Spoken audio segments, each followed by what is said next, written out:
right, welcome back to Waste Some Time with Jason Green. I am Jason Green, and it is Wednesday, and that means Wednesday 13 will be here sitting in, and the special guest today, world-renowned photographer Mark Weiss, the Weiss guy, is going to join us. He's fresh off a trip to Birmingham, where the big Ozzy Black Sabbath final show, Back to the Beginning, happened.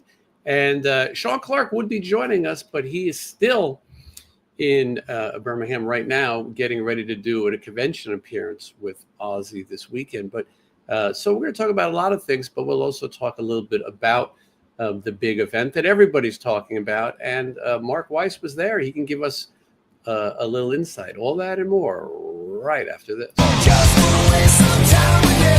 Sometimes it seems too good to be true. Nobody I know waste time with you. All right, here we are. Let's bring in Wednesday 13. Oh, and he's not there. He had one cue. How could he? Well, we'll just watch the G.I. Joe cartoons until he gets back. Mm-hmm. Oh, there you are. Mm-hmm. We were just watching G.I. Joe. Wednesday, how you doing? I'm good. I just realized I left my all my hair dryers and shit plugged up, and I didn't want to burn my garage down. So yeah, well, we're both about to get incredibly busy. When does your tour kick off? 2 weeks from tomorrow is the first show, but I leave not next Tuesday, but the next Tuesday. So very soon. Yeah, and then on and off for the rest of the year overseas. Mm-hmm. Official Wednesday13.com for tour dates. We'll talk more about that towards the end of the show. And then I leave for Piercy DiMartini and Piercy and all of those things for the next, I don't know, until September. So it's going to be a very busy. Anyway, did you watch the Ozzy event? I sure did. All right, I did too. I watched it in little pieces on YouTube. I did not. Me too. I did not shell out the dough. No, it was on YouTube in pieces. Almost pretty much, it was 10-minute delay. Someone was loading up. There was probably 3 or 4 different angles someone had on YouTube, and I was up in the morning, doing my walk on my treadmill forever deal, and just I'll just keep watching these. And I pretty much saw the whole concert, and then once it was over with, and it was everywhere, and you could watch it all. And so I got to watch it all. It was cool. It was very, very entertaining. Everyone kept saying it was like the Live Aid thing, and I remember that it was very similar to that. Well, I was watching it as it was happening. There were people uploading the full pro shot feed, and it still sounded good and looked good. And the few things that I was looking forward to, probably what most fans were, and we'll get into it deeper, but I was glad no jelly rolls and none of that bullshit. Straight out. Yeah. I didn't want to see any of that. They didn't try to bring in hip new, whatever Cardi B wasn't singing a wet ass Crazy Train or whatever gimmick. I could have done without Aquaman and Rage Against the Machine, but that's my only 2 things. And not that, I'm not a rager, and I don't like water. I didn't get Aquaman. I didn't need that. And yeah, I'm not a Rage guy really either. He's a nice guy, but Rage Against the Machine, but wear this mask into our concert. Well, we won't even get into that one. I know. I just that was when I was like, "What are you raging against?" Yeah, but there was a few things. But look, I was there to see Jakey Lee more than anybody on that bill, and of course Rudy Sarzo. And I'm watching these jam footage, these jam things, and I see Jakey Lee, and that's what I tuned in for. That's what I didn't pay to see. I wanted, and while I'm watching, I see Mark Weiss in the front row. And if there was, and where was Jake? They kept calling him. He was late. It was like me for the show today. He came running in, and everyone bowed to him. So it was kind of a rock star thing. He just kind of came out, had someone sort of plug him in. It was pretty rock and roll. I don't know what he was doing. And it looked like he came out and took a little airplane bottle of booze and went. and then went into it. If I'm not mistaken, that's what I saw. They all should bow to him. And maybe he took a minute and made a moment out of it. Who knows? Maybe Mark has some insight. But Jake is the kind of guy who would definitely take a moment. Anyway, but I see Mark down front, and the stuff I saw, he was the only photographer down front. He's also one of the most recognizable guys. And so I'm so happy that Mark is here. He's promoting, he's got a Kickstarter for his Rocked magazine. If you haven't seen Rocked magazine, it's great. What Mark is doing is he's bringing back the magazines that we grew up with, like pinup magazines. No one's more qualified. That's how I survived pinup magazines. Mark's pictures were on all of our walls. And so he's got this great magazine, and he's got this Kickstarter. He'll talk about it. And he's not just trying to say, hey, just give me some money, I'll make a magazine. He's got all kinds of cool things that you can get. Some of his signed art prints and his book, and just really great stuff. His book makes an amazing coffee table book. So you get that stuff, and it goes to support getting this magazine on a regular basis. He'll talk about it more, but let's welcome the Weiss guy, Mark Weiss. How are you, Mark? Hey, how you doing? Good to see you. Good to see you guys. Wednesday, Mark never shot the Murder Dolls, did he? I think I did. I think we did a shoot at some point. You know what? You probably did, but we were so drunk and crazy all the time. So hello again. I apologize for not remembering, but I barely remember, but with that name, I remember the name more than the photos. Yes. Yeah. Well, Murder Dolls was Joey Jordison from Slipknot's other band, and he discovered Wednesday, and Wednesday did Ozfest with Murder Dolls, obviously, right? Mm-hmm. Yeah, well, that was one of one of the biggest shows the biggest show I ever did in England. We did Ozzy did 2010. He did the O2 giant arena there that I think Michael Jackson was rehearsing before he passed away, and that's what people told us. But yeah, we played there with Ozzy, and we played. It was us and Korn and Steel Panther and Ozzy, and it was awesome. One of those names doesn't belong, but yeah. Mark, I'm so glad you're here, and I was excited to see you on the TV. I figured if anyone belonged at that event. When did you find out that you were going to go cover this big show? Probably when it got announced. I mean, I just called up, Sharon's office and just said, I want to be there. And she was like, yeah, you're welcome to come. And, it was awesome. I mean, it was all leading up to it. It was just overwhelming, when we got there, or I got there. Went to rehearsal, went to the museum, went to the bridge, went to the mural. I did all the things the day before, and then there was rehearsal, and then there was the big show. And let me tell you, 8 hours nonstop. I didn't have a chance to eat anything because every 15 minutes in the first four bands, Rival Sons, who were the openers? It was like 3 or 4 did like 15-minute sets, and the turntable would just keep going. The stage would turn with maybe 5 minutes in between. So for me, I didn't have a break. And by the end of the weekend, my legs didn't work, and it's just starting to feel a little bit better. But well worth it for sure. It was an awesome time. You've sort of seen it all and done it all, but can you still appreciate it? Is there an excitement being there?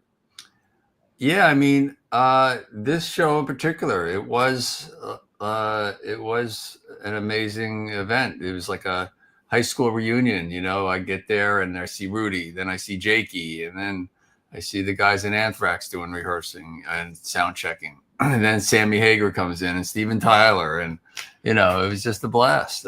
Nuno, it was just for a photographer, it was like having a field day. Some of your photos are in the museum there, right? Yeah. So when I got there, actually Sharon asked to submit some photographs. They want to put a few photos next to his plaques. Most of the museum are his plaques from his home, also like his MTV awards and his, all his little trophies. And then there was 3 photos. One was Paul Natkins, the one with Randy, the black and white of Randy and Ozzy when he's picking him up. And then there's 2 of mine from my first time I actually photographed Ozzy in 1981 at the Capitol Theater in Passaic. So my photos were, there, and it talks that there's a quote, and it, mentions my name. And then behind it, there's a digital screen about 4 feet by 8 feet of that tour. So he's wearing the same clothes. So it was pretty cool. Definitely, from the time I shot it, I was 21 years old. First couple times I shot Ozzy, I shot him in the studio before that. And then they welcomed me on the tour to shoot some shows. And that day that I shot that live photo, I did a shoot before with Tommy, Rudy, Randy, and Ozzy. And then I just did a portrait of Randy. And that's the photo, sadly, that they used when he passed away in Rolling Stone of Randy. Just without his guitar, it was a black and white, folding his arms. And so that was to see it in museum. That's pretty cool. Yeah, oh, absolutely. You've had so much history with Ozzy. Zakk Wylde performing at your wedding before anyone knew Zakk Wylde, and you've had a hand in sort of recommending people to Ozzy. I mean, it's been part of your life. Yeah, I mean, you meet people, and there's a reason why you meet them. And obviously, with Zakk, it was just fate. It wasn't meant to. It was meant to be, but it's just a freak thing that it happened. I mean, I was with Sharon and Ozzy. They were looking for a guitar player, so I went with them in Long Island. And they saw a guy, and he didn't work out. And the last thing I told Sharon was, "I'll keep my eyes open." And then I went home, and I told my friend Dave Fell to meet me at this club in New Jersey. And he said he wasn't going to go. And I said, well, I am going. And I ended up passing out in front of Johnny Carson. He ended up going. And there's this band called Xyrus playing. And the next day he called me up. He says, I found the new guitarist for Ozzy. And I'm like, yeah, right. All right. He says, no, really, Mark, he's the guy. And I said, all right, I'm going to be in the studio tomorrow. And Ozzy and Sharon are going to be there because they had to approve some photos. I said, bring him by, and I'll tell Sharon that he's coming by. And he came by, and he waited, and he brought his guitar. He was tuning up and playing around all day. And Sharon kept calling me, yeah, we're going to be there to look at the photos. But Ozzy was with Andre the Giant at the time, and they were having a drink fest. One of my favorite stories, that Ozzy was busy drinking with Andre the Giant. It's incredible. Yeah. So long story short, it's midnight, and they drunk each other under the table, and they didn't come to the studio. I took some photos of Zakk with a Polaroid. I put it on the cassette, left it at the hotel, and then when they got to England, Sharon called me up and said, let's get his details and get him to come over, and the rest is history. Yeah, absolutely. And so that's been such a part of your career. And then the famous bunny photos, the Easter Ozzy photos are yours. That everybody should be an Easter card every year. So you've had such an involvement. As you said, you go to this event and it's nonstop. And on the whole, I really enjoyed it. I'm just watching it at home. And I really thought that they had very good production. Better than I've seen a live streaming event before. The cameras that they were using and the edits, you felt like you were there. I mean, it was like we compare it to Live Aid. I remember watching Live Aid. Mark, you shot Live Aid, right? Yeah, actually, when I got there, I gave Sharon some photos. It was like the last minute, right before the flight, maybe 3 hours before. I just said, I got to bring Ozzy a present or something. And then I remembered, because we were getting ready for I post all my photos, anniversaries and things like that. And Live Aid was coming up, and I had some on my desktop, and I had like 30 photos, and I quickly printed them out, little 5x7s, and I put them in a box. And I gave them to Sharon and for Ozzy from 40 years ago, because I was the photographer that shot them when they did the reunion. So it was kind of like the first time they got together again, and here's the last time. So yeah, it was a lot. I mean, Live Aid was like spread out, and everyone had their trailers, and it was like a cross between pop artists and rock artists, and it was totally cool. But this was more just it was very intimate. It was almost like it was like playing a club or something, because everyone was just like, it wasn't like trailers.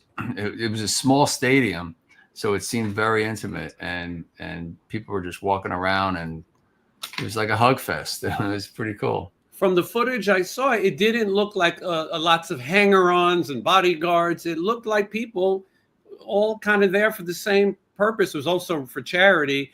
And I thought Guns N' Roses playing as a 5-piece was pretty cool. They didn't have Dizzy or the extra Melissa Reese, the keyboard player. It was like scaled down. And I know people give Axel a hard time. I still love him. And I think that his voice has been like that for a long time. I think people tune in and they're expecting to hear a guy like it's 1986 again. And, I thought they were great. And I thought they were one of the standouts. And they played 4 crazy Sabbath cuts. And then when they go into their 2 songs, I mean, talk about 2 of the biggest songs of modern rock, I thought they were great. And I think Metallica could have played hits. They went with the deeper, Creeping Death and Master of Puppets. And I think everyone really kind of put on a great metal show. And as we said, they didn't try to bring in, there wasn't a Dolly Parton Black Sabbath duet. They didn't do every commercial thing that everybody seems to want to do. It seemed like you got the artist that you wanted to see. And I know people were hard on Jake not playing with Ozzy, or people were mad about it. But I think Ozzy had to limit what he did, obviously. And he played with his last solo band. That band was his last solo band. And I think it would have been too hard to bring people in and out. Yeah, he felt comfortable with them, and Zach should have been there. I mean, the way it went, the way it turned out, it was really pretty much flawless. And there's a couple of technical things like Alice in Chains. I think the audio went out on Jerry's mic for one of the first song, I think, but it was pretty smooth sailing all the way through. And Guns was spot on. I mean, they were.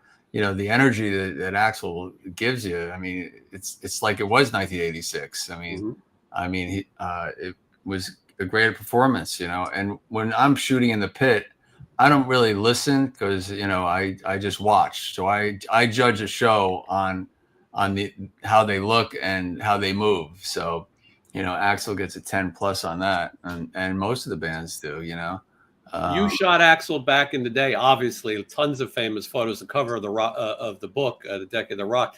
Right. And it's so funny to see Axel now. Back in the old days, you would watch Axel and think at any second he's going to kill a photographer, he's going to jump in the audience, he's going to walk off the stage. And now he's like Mr. Every Guy. He's hanging out and he's laid back. It's I take my cell phone pictures of Axel and think I'm going to get yelled at. And all of a sudden, he is just this different guy. It's a turnaround. Yeah. And I just want to say, one of the things that I did was I did a mock cover from the second issue because there's 2 issues of Rock magazine. There's one for the Monster of Rock cruise from a year and a half ago, and then the one that we just went on 3 months ago. So I took the inside of it. And I wanted to, promote the rock, Ozzy on the cover. So this is going to be the Ozzy cover.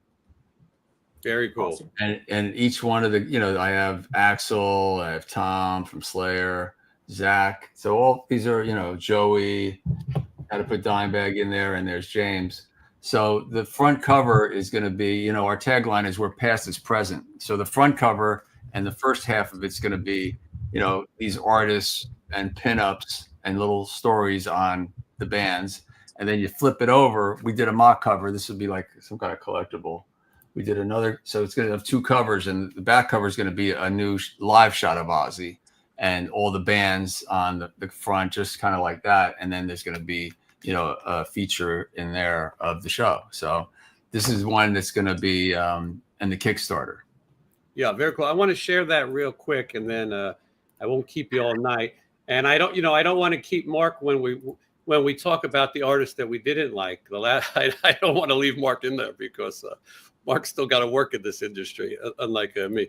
All right, this is the Kickstarter right here. The link is now in the chat, and we're going to also put this link in the description so people who are watching afterwards. And this is just a little idea.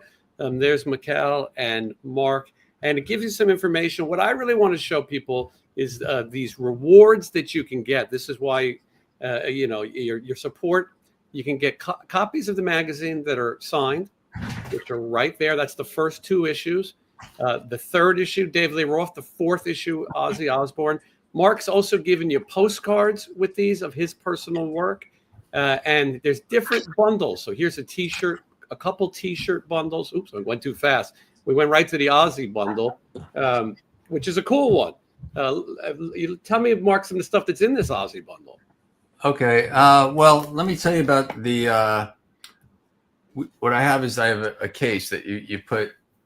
I forget what this bundle's called, but these are like each there's like 4 bands with the bundles, and I put like the Van Halen bundle has like 4 of my classic Van Halen photos, right? And you get 4 of them, and then you get the 4 magazines in there too. And then the super bundle, I forget what it's called, but it's like it has 20 of all 4 of them. So you have Van Halen, you have Guns N' Roses, you have Ozzy, you have Motley Crue. So there's 5. So there's a lot of different fun stuff. And I've got some of these prints in my collection. I have the Night Songs print. Night Songs to me is one of those iconic covers that Mark photographed during the day. He's told the story. Mark's going to come back for a more in-depth talk about these things, but we want to kickstart a little interest in the Kickstart and get those magazines made. But these prints are so great, and there's gallery prints, there's artist prints, there's so many things that you can get and support this, because you know what? Making a rock magazine in 2025 isn't like it used to be. You want to get this out, it's going to take some backing. And so this is a cool way to do it. Get some stuff that you probably would have already wanted. Now you get it, and you also support a really cool magazine. I have all the issues here. It's a fun thing to look through, because Wednesday you collect all the vintage magazines, and imagine having one again, to look at. Yeah, magazines seem like a dying thing with CDs and everything, so it's cool to see. That was my world back in the day. Pin-ups are back. The centerfold is back, and I got to tell you, we're like a 2-man crew here to do it. Mikkel is the art director and designer. Couldn't have had a magazine without her. I mean, she pulled it together, the Monsters of Rock ones, in like 3 days, and now we just need a little more time to put together another one and some funds so we can pay for production. And we'll have another one, and hopefully we get a quarterly, and then do it next year, do another quarterly, and maybe turn it into a monthly. And I love it's my fix for having a book, because my book, The Decade That Rocked, took 5 years to make, and I love seeing my photographs in print. So for me, it's really rewarding. I love seeing my photos, just like in the old days. It hasn't stopped. The feeling has not stopped. This is the 3rd issue that we're going to put together. It's like a dummy mock-up. So that's great. Tell me about your archives a little bit, Mark. How, if you have to find a photo, now look, some of these big photos you've been printing for a long time, but if you have to find something, what is the system like? Let's say you need to find a photo of a band who's playing with these festivals. What is it like? What do you do? Like what? Give me for instance, what band? Let's start with a deep one. Let's say you had to find a picture you took of the Murder Dolls, which is, you've taken millions of pictures. How do you find them? Well, you just go in my garage. I have a 2-car garage, and it's filled with files, and you just look under M. Maybe next time we'll do that. We might have to have you go out. But I mean, there is so much stuff. I mean, there's so many photos, and when we were trying to unmask the person from the Throbs in that one controversial photo, that's the biggest live show we've had. That was like Al Capone's vaults, though, because you were having so much trouble finding this random photo, Tony Catan, and who's the person? Well, you've shot so many people. It's impossible to remember every name. But when a magazine like this, you got to go and find photos. And are there some photos in here that maybe people have never seen? Oh, absolutely. Yeah. And that's what we'll be doing as well. And then eventually, we have the website that Mikkel also designed. It's called Rock Mag. Our social is Rock Mag. And it's really, we're gonna have like archive the vault where never before, and have subscriptions eventually. So it's kind of like a work in progress, and we're just hoping, we get enough funding to make so we can continue on and hire people out. So it's like just not me and Mikkel, or just Mikkel, because it's a lot of work I remember back in Circus Magazine, they had an office in New York, and they had maybe 5 or 6 people working full time, putting together a magazine, like the same quality, the same thing magazine as this. I mean, they had writers and whatnot, but so we're looking for people. We're looking for like street team people that can want to help and get involved. So if they want to eventually, right now they're all my photographs, but online I have an idea where I can welcome journalists and photographers that will give them a page, and they can have their own rocked scene. So we'll have like a format for them. So if there's someone in Wisconsin or Germany or wherever, we'll have an upload system where we can help them require a photo pass, and I'll be a little bit of a mentor, and just make this big hub of rock, images and journalism. Well, and you're creating a community amongst these people. It's fitting that you're here, Mark, because the next tour diary that I'm putting out, it's the second one next, is going to be me at the Monsters on the Mountain. I took the Mark Weiss workshop, and you guys are going to get to see some of that. That's a great experience too, Mark. I hope you continue doing those. People get one-on-one time. I photographed a Great Brit Lightning. At least I had a good-looking subject too. That always helps. It was that's why the 80s, they're everyone glammy and makeup, and a great decade to be a rock photographer for sure. I could have had Udo Dirkschneider or something. You know what I mean? So what, you're doing a show and you're going to show the workshop that we did? We're going to my series of traveling. It's backlog, so we're right up to that particular event. So that's going to come out. Oh, cool. Now, Mark, before I let you go, we gotta bring in Ryder. Ryder's going to give us a 5-minute review of what he thought. We need some youth here. We're all a bunch of old guys. So, Ryder B, here you are. Ryder, how are you? What's up, Mark? I got your picture. All right, my man. Yeah, dude. That's the Easter shot I was talking about. How cool. Now, Mark, you photographed Ryder as well, right?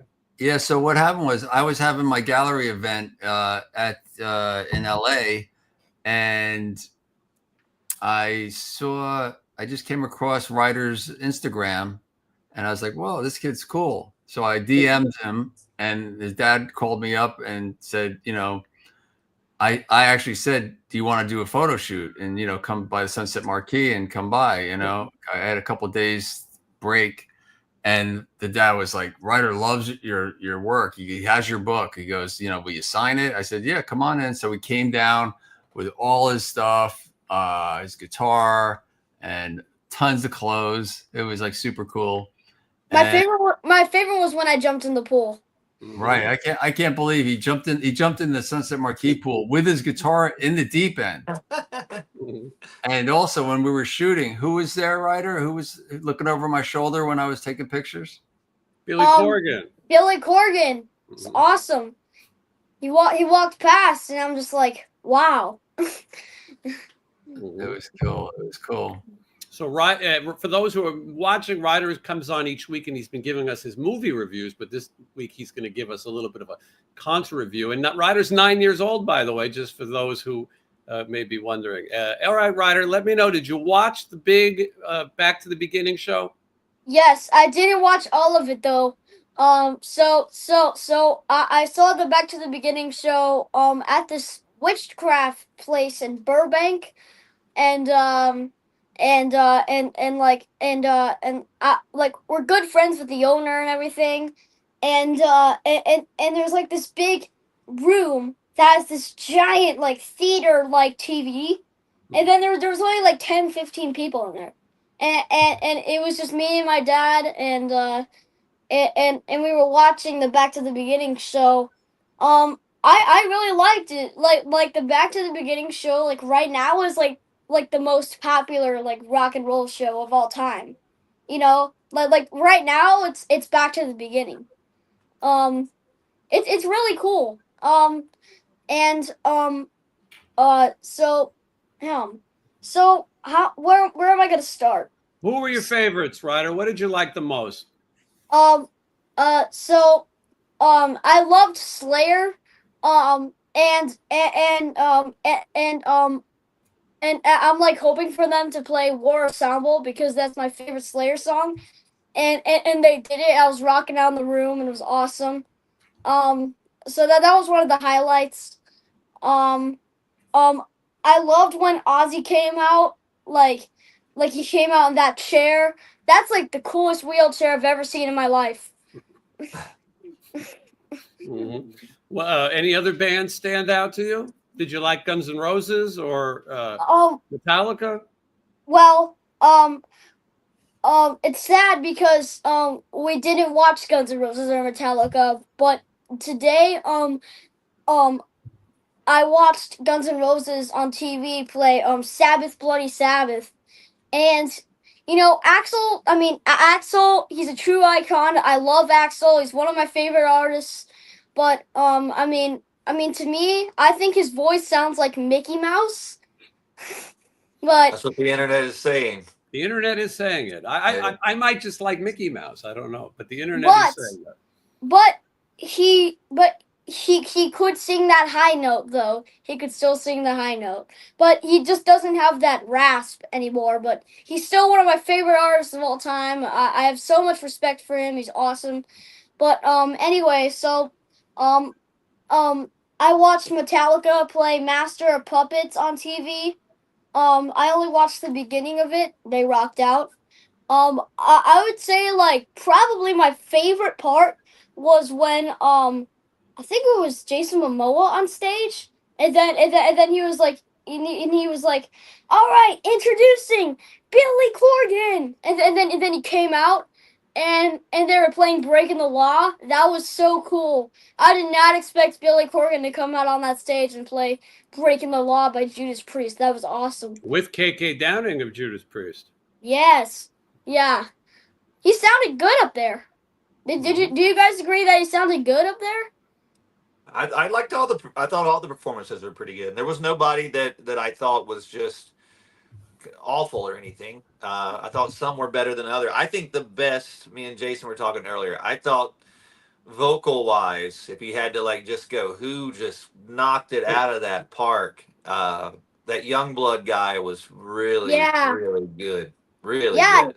He was good. And I think Lizzie Hale, I think her voice is just monstrous. Like she made Skid Row sound great. She killed it. I didn't see Lizzie Hale on that stage. And I've never listened to Hellstorm. I don't know any of their songs. I've met her and I met her brother.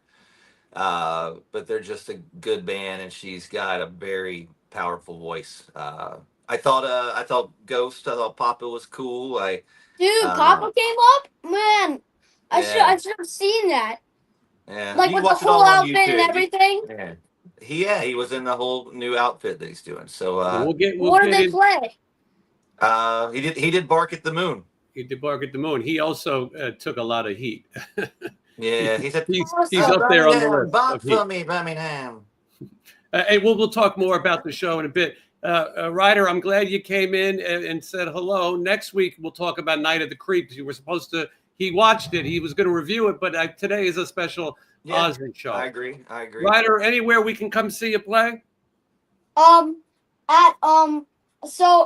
I'm playing at this place. Hold on.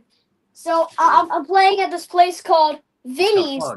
Where? And I'm playing on August 16th in this place called Vinny's in Concord, California, and I'm playing with Steve Zetro from Exodus. Nice. All right, we're going to see you there. Ryder, be good with an E on social media. Ryder, I'll see you next week. See you guys later. All right. Yeah. There we go. Ryder's got a different take on things.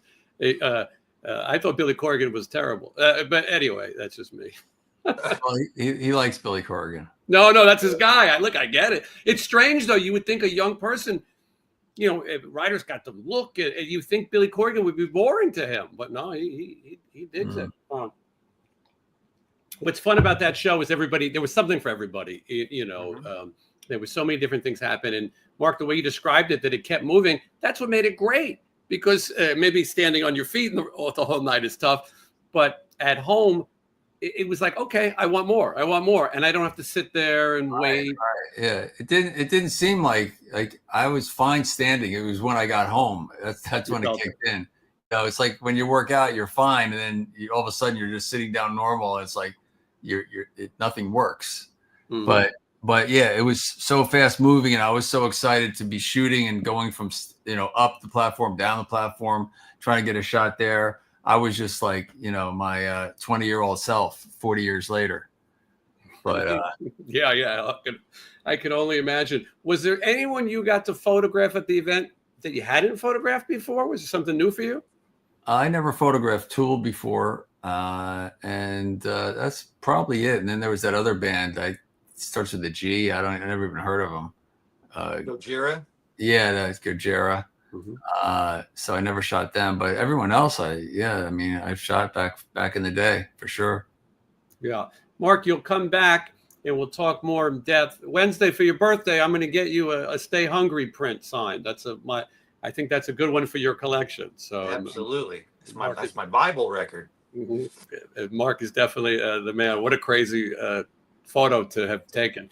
But Mark, we'll talk some more. The link is in the comments. So let's kick off the Kickstarter. It goes until August, and if they don't raise the money, it doesn't happen. And then you'll never have magazines again. You'll be screwed. You'll have to read, whatever bullshit's out there. So you'll have to pay $25 for a Life magazine dedicated to Princess Diana or some other outdated shit. So let's support. Let's show some support for rock and roll. Mark, I look forward to seeing you again on the road. I'm sure our paths will cross, but you'll be back here. We're going to cut before we get to the home stretch. Right. Of the Kickstarter, you'll come in and we'll give it a big push. Yeah, like the telethon. We need this much more. We'll have we'll have like a, one of those charts that keeps spinning. We're going to get there. All right, Mark. Thank you so much for coming on. I appreciate it, and I'll see you soon. His links are going to be in the description, and they're in the comments now. All right, cool. Thanks, Mark. All right, Mark Weiss. Look at that. Just a legend. Just a stop by. I was glad he was able to come in for a minute and share his experience. I didn't want to get into who's good and who's bad and those kind of things with Mark. Yeah, it gets awkward. You run into these people. You never know. YouTube's the television these days. People go, you were talking about me on TV. You go, what? Mm-hmm. I can tell you that right now, Blabbermouth is working on the headline. Wednesday 13th says Aquaman sucks. Hey, it's coming. I don't think what could I have done with that? That guy seems super cool. I could have done without. I mean, Jack Black made sense. I guess he did the other video and kind of via satellite sort of thing. He seems like the right actor to do that, but he did some little small thing was cool. Maybe they could have done different people instead of one host. Maybe Jack and Kelly could have came out and introduced one, and everybody wants to know who Sharon kicked off, and there's speculation that it was Danzig. I think that was the latest one I heard. I don't know. I honestly haven't heard any.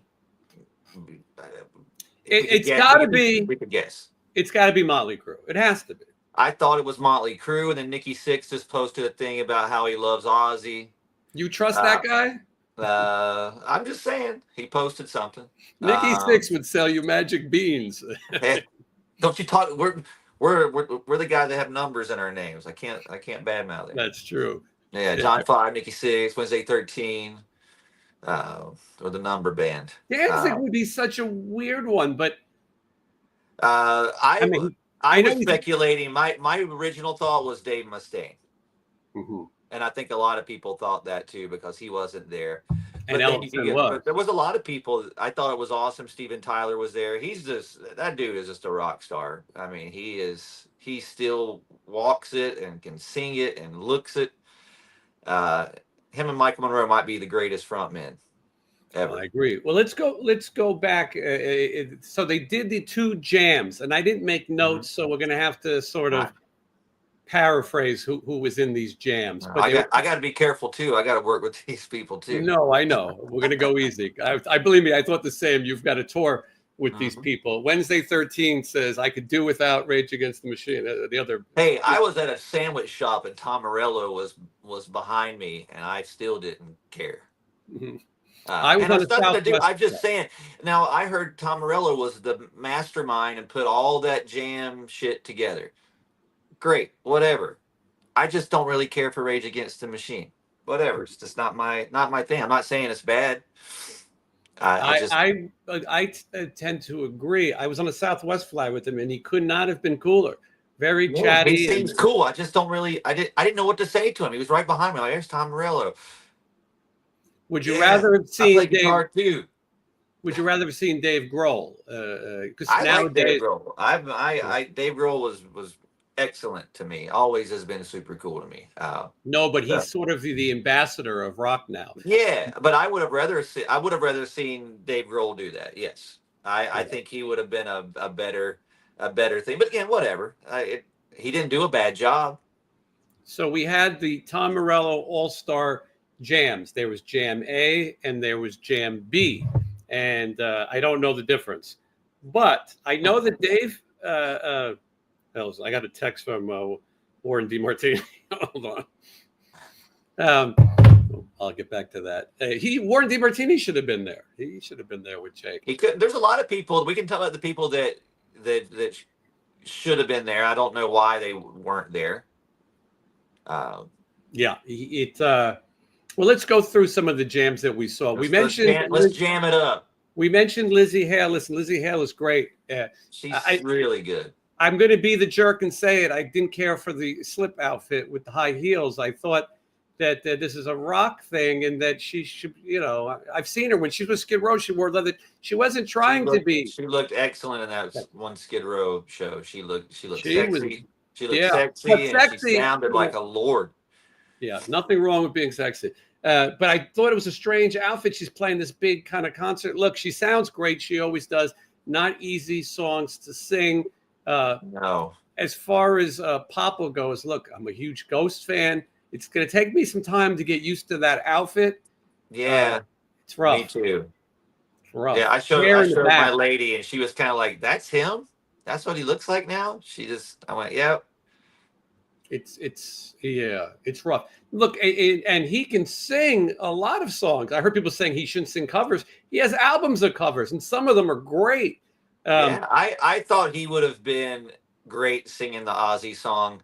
I'm not going to judge that performance or anything. I think if Ghost covered, there's so many Ozzy songs they could cover. He would sound perfect on it. That was something that hit me a couple years ago. I was listening to them. I was like, man, this kind of sounds like Ozzy to me. Yeah. I agree. And that wasn't even like my thought. Bark at the Moon, a hard song to do.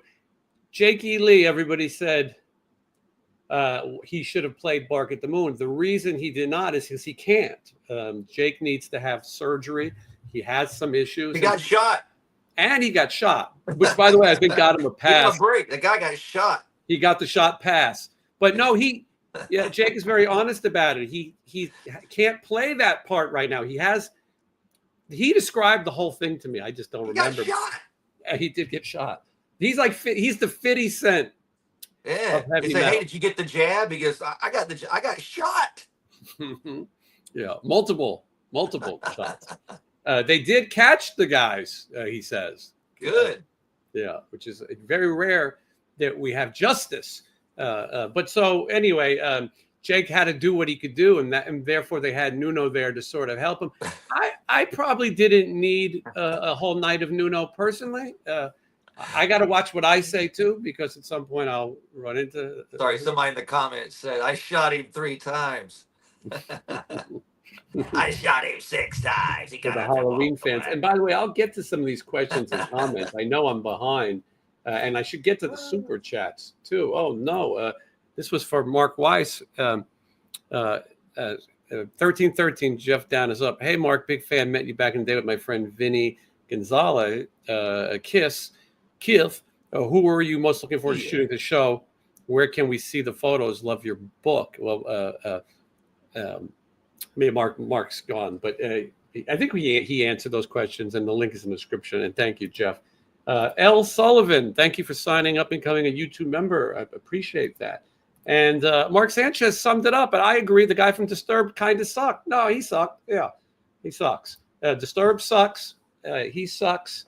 And Wednesday doesn't have to comment. I don't think you're going to see Disturbed anytime soon, are you? I could run into Disturbed. You better stay out of this one. But I say they suck.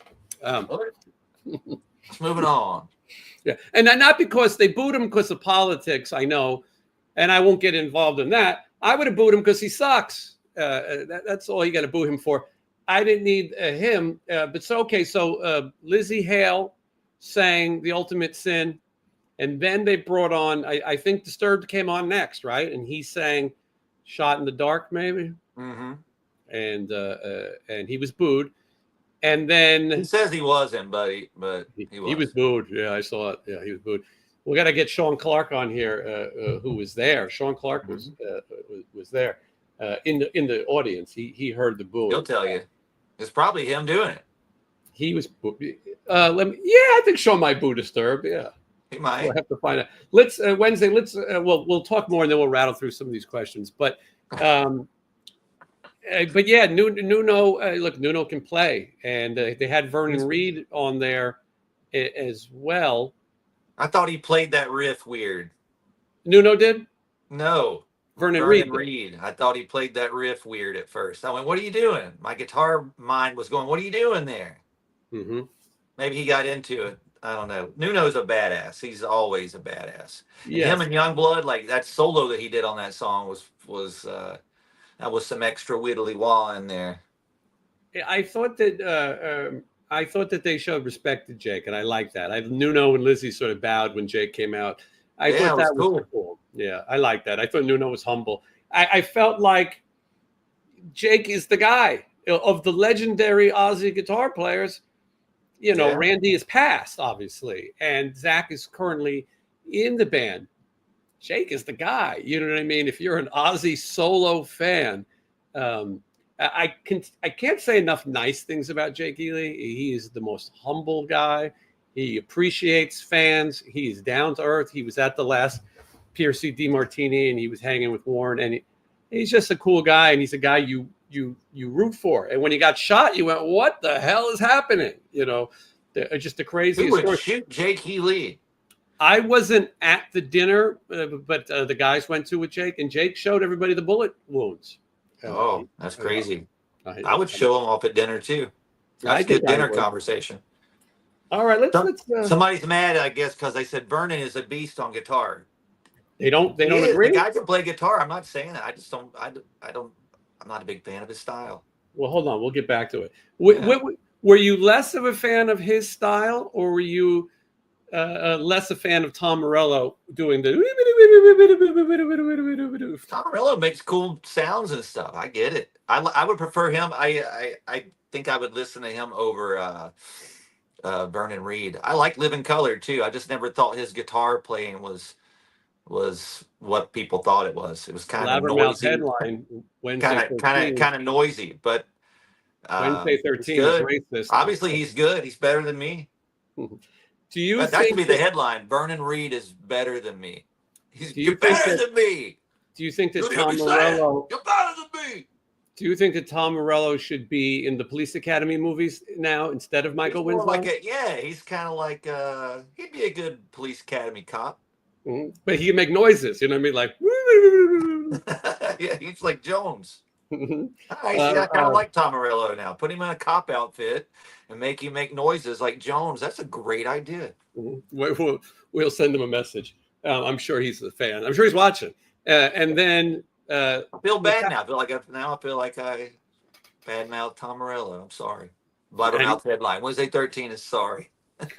That could be the next day. Wednesday 13 apologizes and says he'd be great as the guy who makes noise in the Police Academy movie. Yeah, I should have bought him that sandwich that day at that sandwich shop.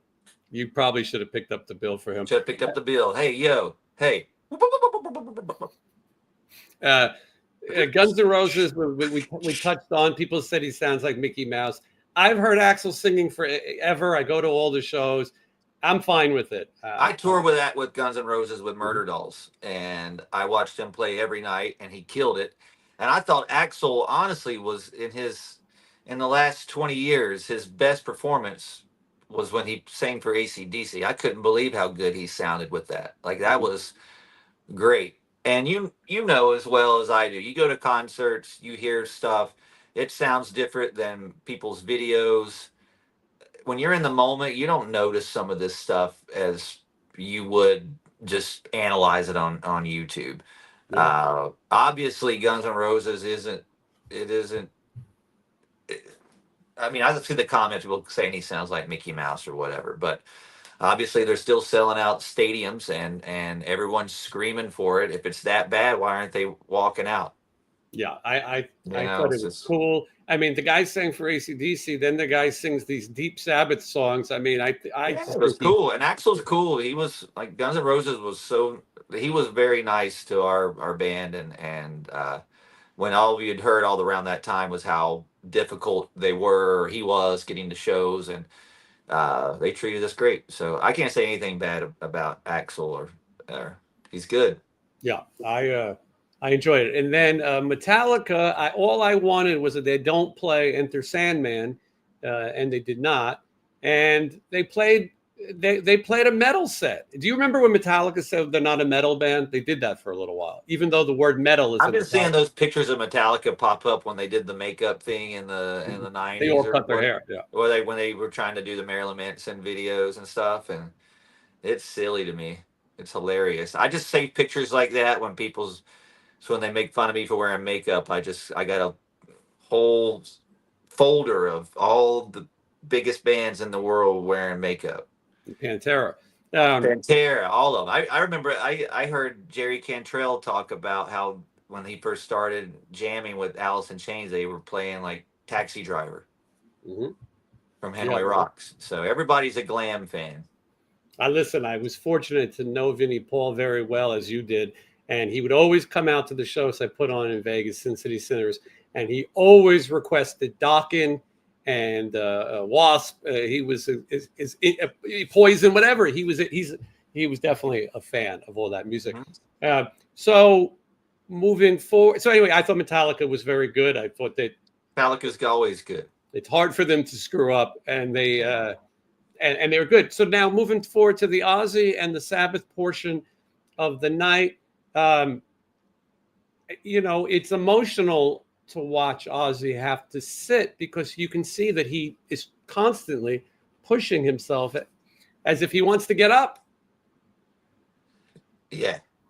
Anyone who's seen Ozzy before knows how much he runs across the stage and he throws buckets of water. I hate sitting down when I sing. It's not, you can't help but want to. I don't record vocals when I'm sitting down. I stand up because it's a physical thing for me, and for him too. When you sing those songs, you've just got a body language that you do with that. I mean, I've watched some of my favorite singers so much. I see their habits. Like, I see little things that they do. They have to do. Like, if you watch Sebastian Bach, he's always singing, and he does his hands like this when he's hitting those notes. Mm-hmm. And I find myself doing little things too. I'm like, what are you doing? It's like, it's the little, so Ozzy's probably struggling because he wants to move. You know what I mean? Like, and seeing a crowd like that if we felt that energy watching it, can you imagine what it was like there? Well, that brings me to the question. There's two big questions. One is, could that have all possibly been live? I don't know. It sounded pretty good to me. I didn't notice anything right away like I normally do. I talked to a world-renowned audio engineer, and he said, and he said that Ozzy... You're in Burbank? In Burbank? Possibly. He said that Ozzy was basically pitch perfect, album perfect. And he said that, Ozzy has Parkinson's, he has other health issues, And then to be in front of that crowd with that kind of adrenaline, how the hell did he knock it out of the park so perfectly? And listen, and by the way, no matter what he did, I don't care. I loved it. I was happy to hear it. I would rather that he had some help than him go out and have trouble. I was rooting for Ozzy. I didn't catch anything obvious. I did not.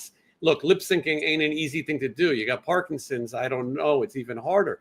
I didn't catch anything obvious, but I will admit they sounded incredible. And this world-renowned audio engineer also pointed out that all the other bands had some trouble. Not bad, but it didn't sound perfect. Zakk Wylde's guitar, everything, they were on.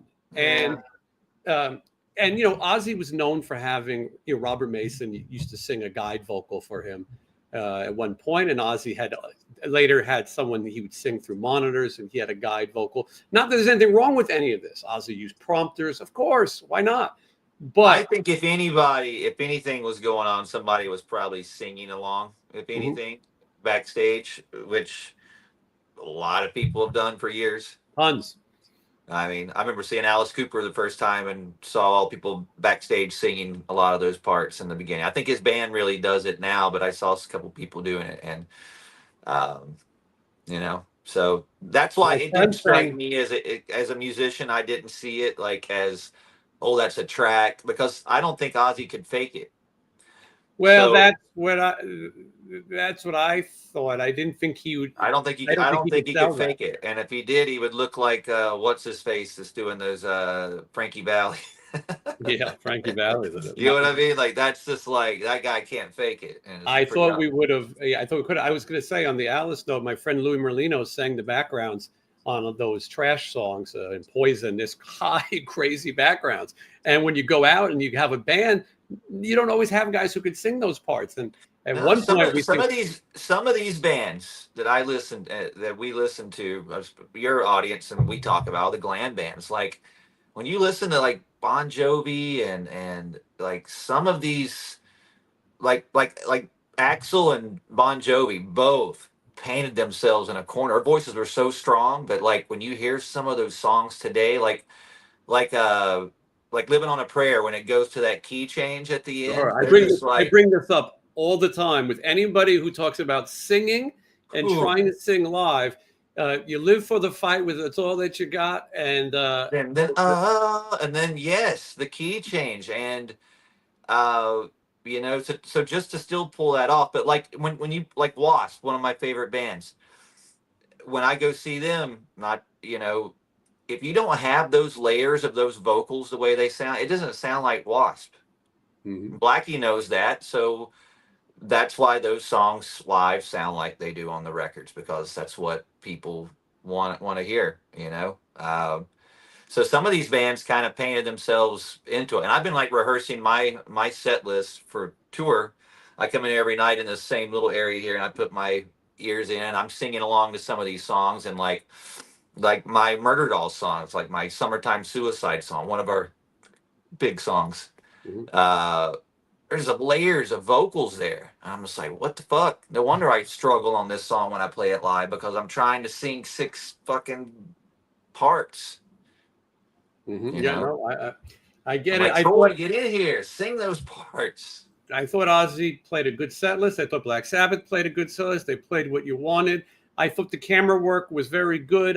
They did not want to show, Ozzy's assistant coming out, and Ozzy had like a nightstand, and he had like some English tea, and it looked like he had some tissues and some medicine. It looked like he had the stuff that Lloyd Bridges was sniffing in Airplane. He had a lot of stuff there to try to be healthy. I get it. This is scary stuff. But they edited so that you wouldn't have to see that. I think they could have edited out all the guys moving the chair for Ozzy. I personally think they could have turned the lights out, and when the lights came on, Ozzy was there, or Rose.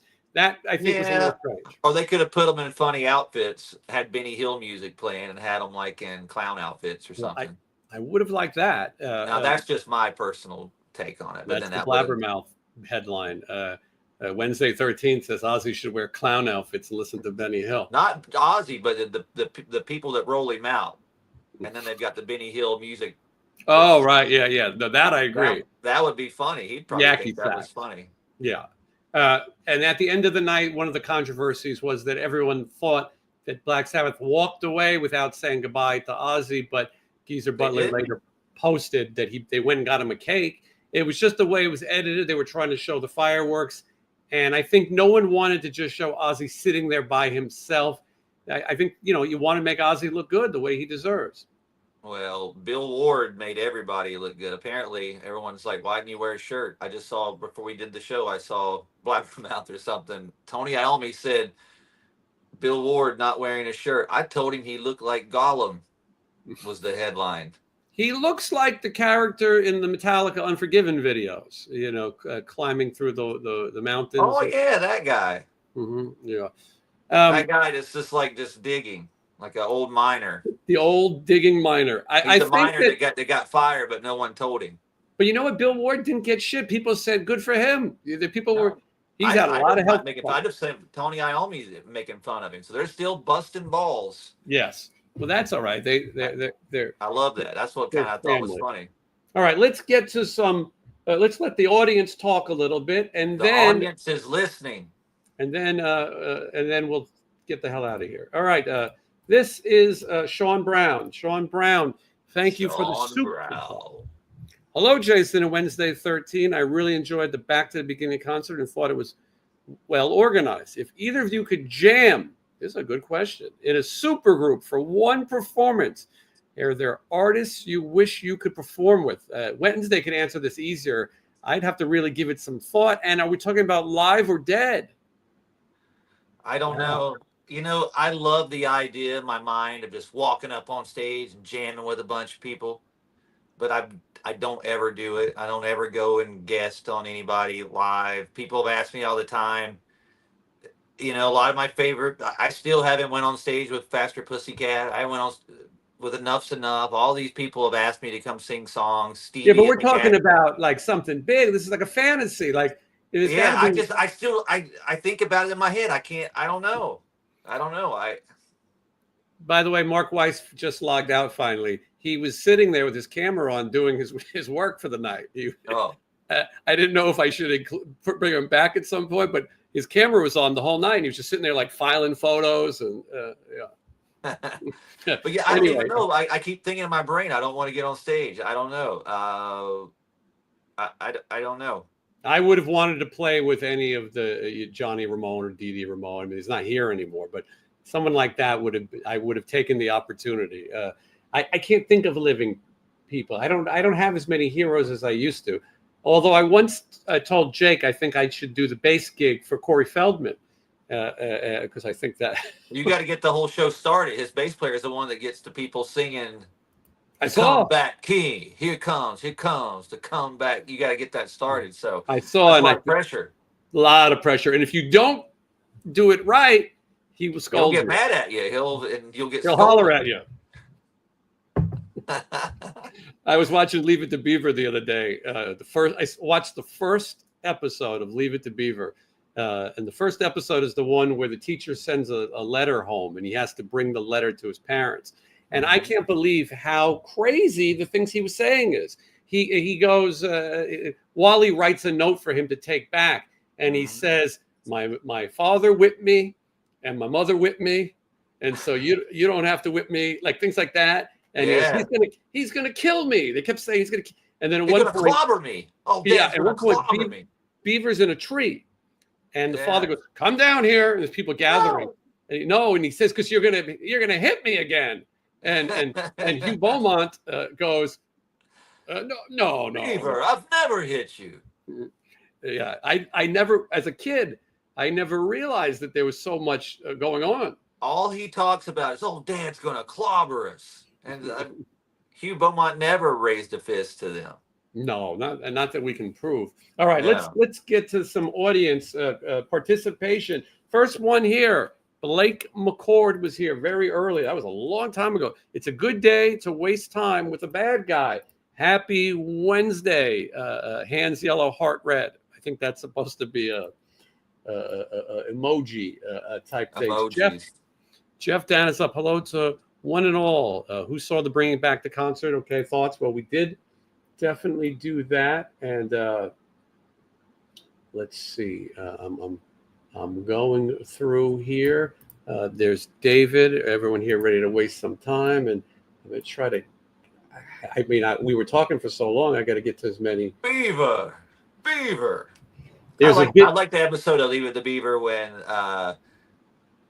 Beaver had the girl do his homework and she didn't like him and he didn't read it and turned it in, and it was a story and talked about how he was raised in the Africa by a wild tribe. I forgot. That's a good one. That's another good one too. There's a video online of the last time Hugh Beaumont appeared with the cast, and it was 1980, and they did this sort of sketch thing, a reunion, and Hugh Beaumont had already had a stroke, and it's really hard to watch. He's like talking to Wally, but it's not good. It's not good. It's just not think just think if he was at the conventions, he could sign Beaver stuff, and he was in the Mole People. Mm-hmm.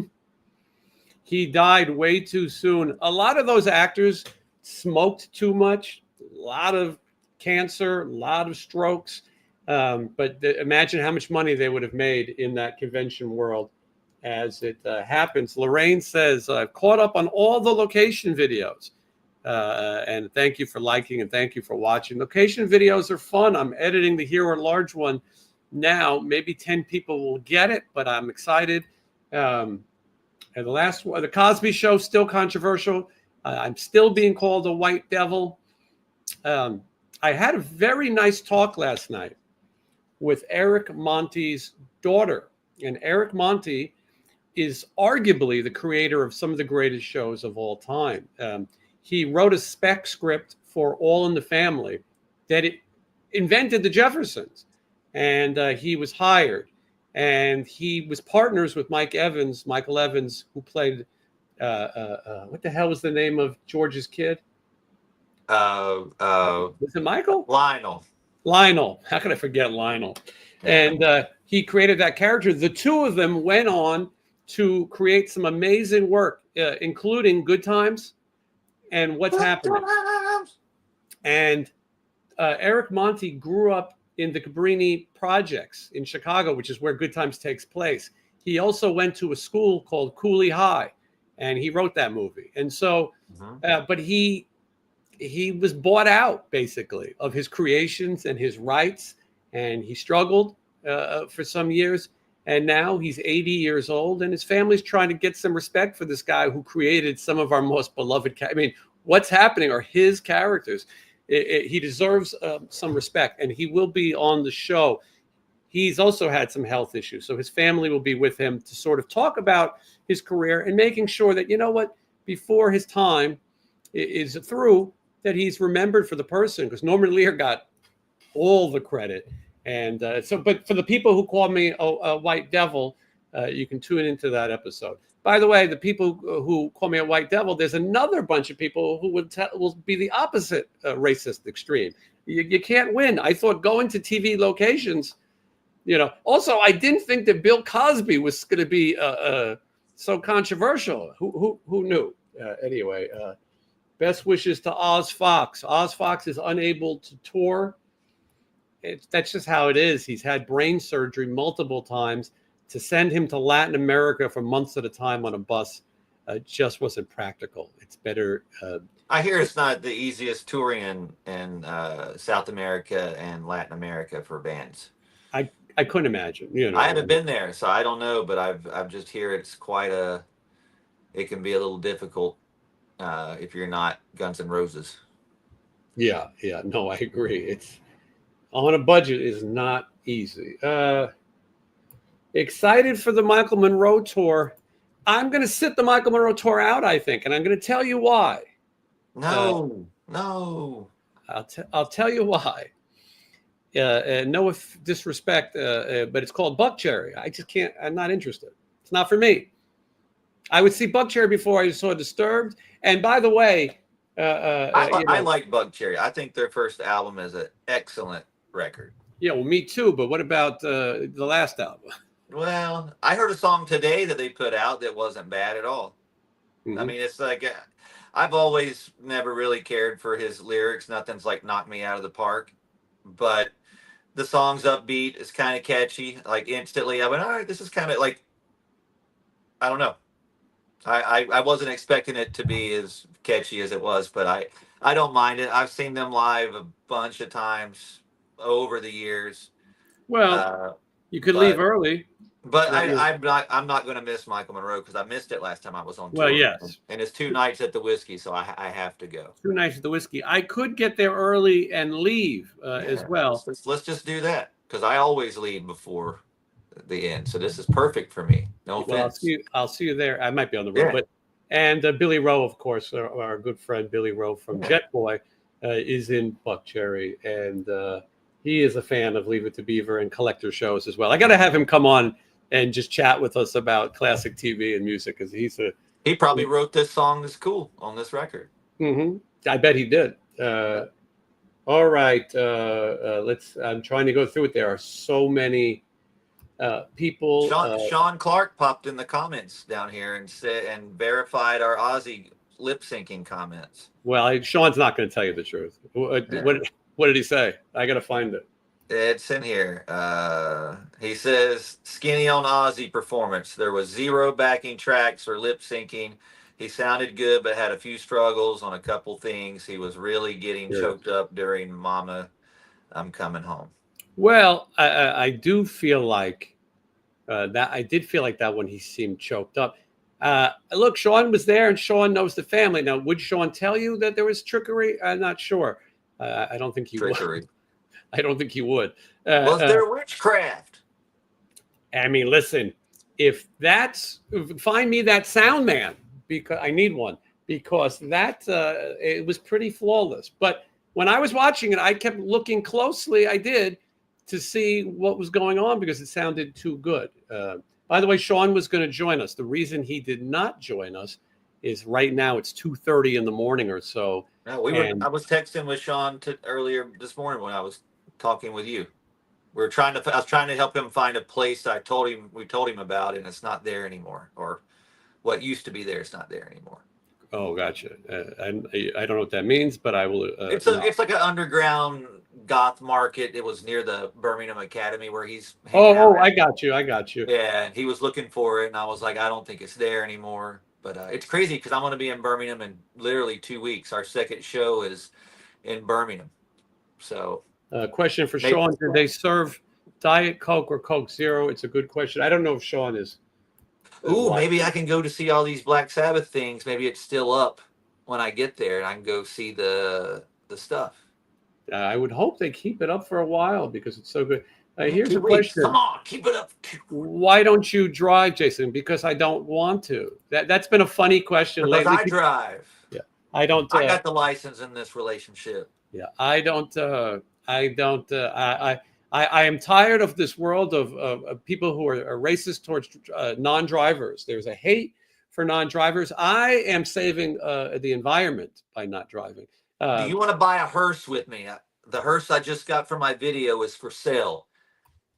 What if we buy it? Well, let's buy it. And then we flip it.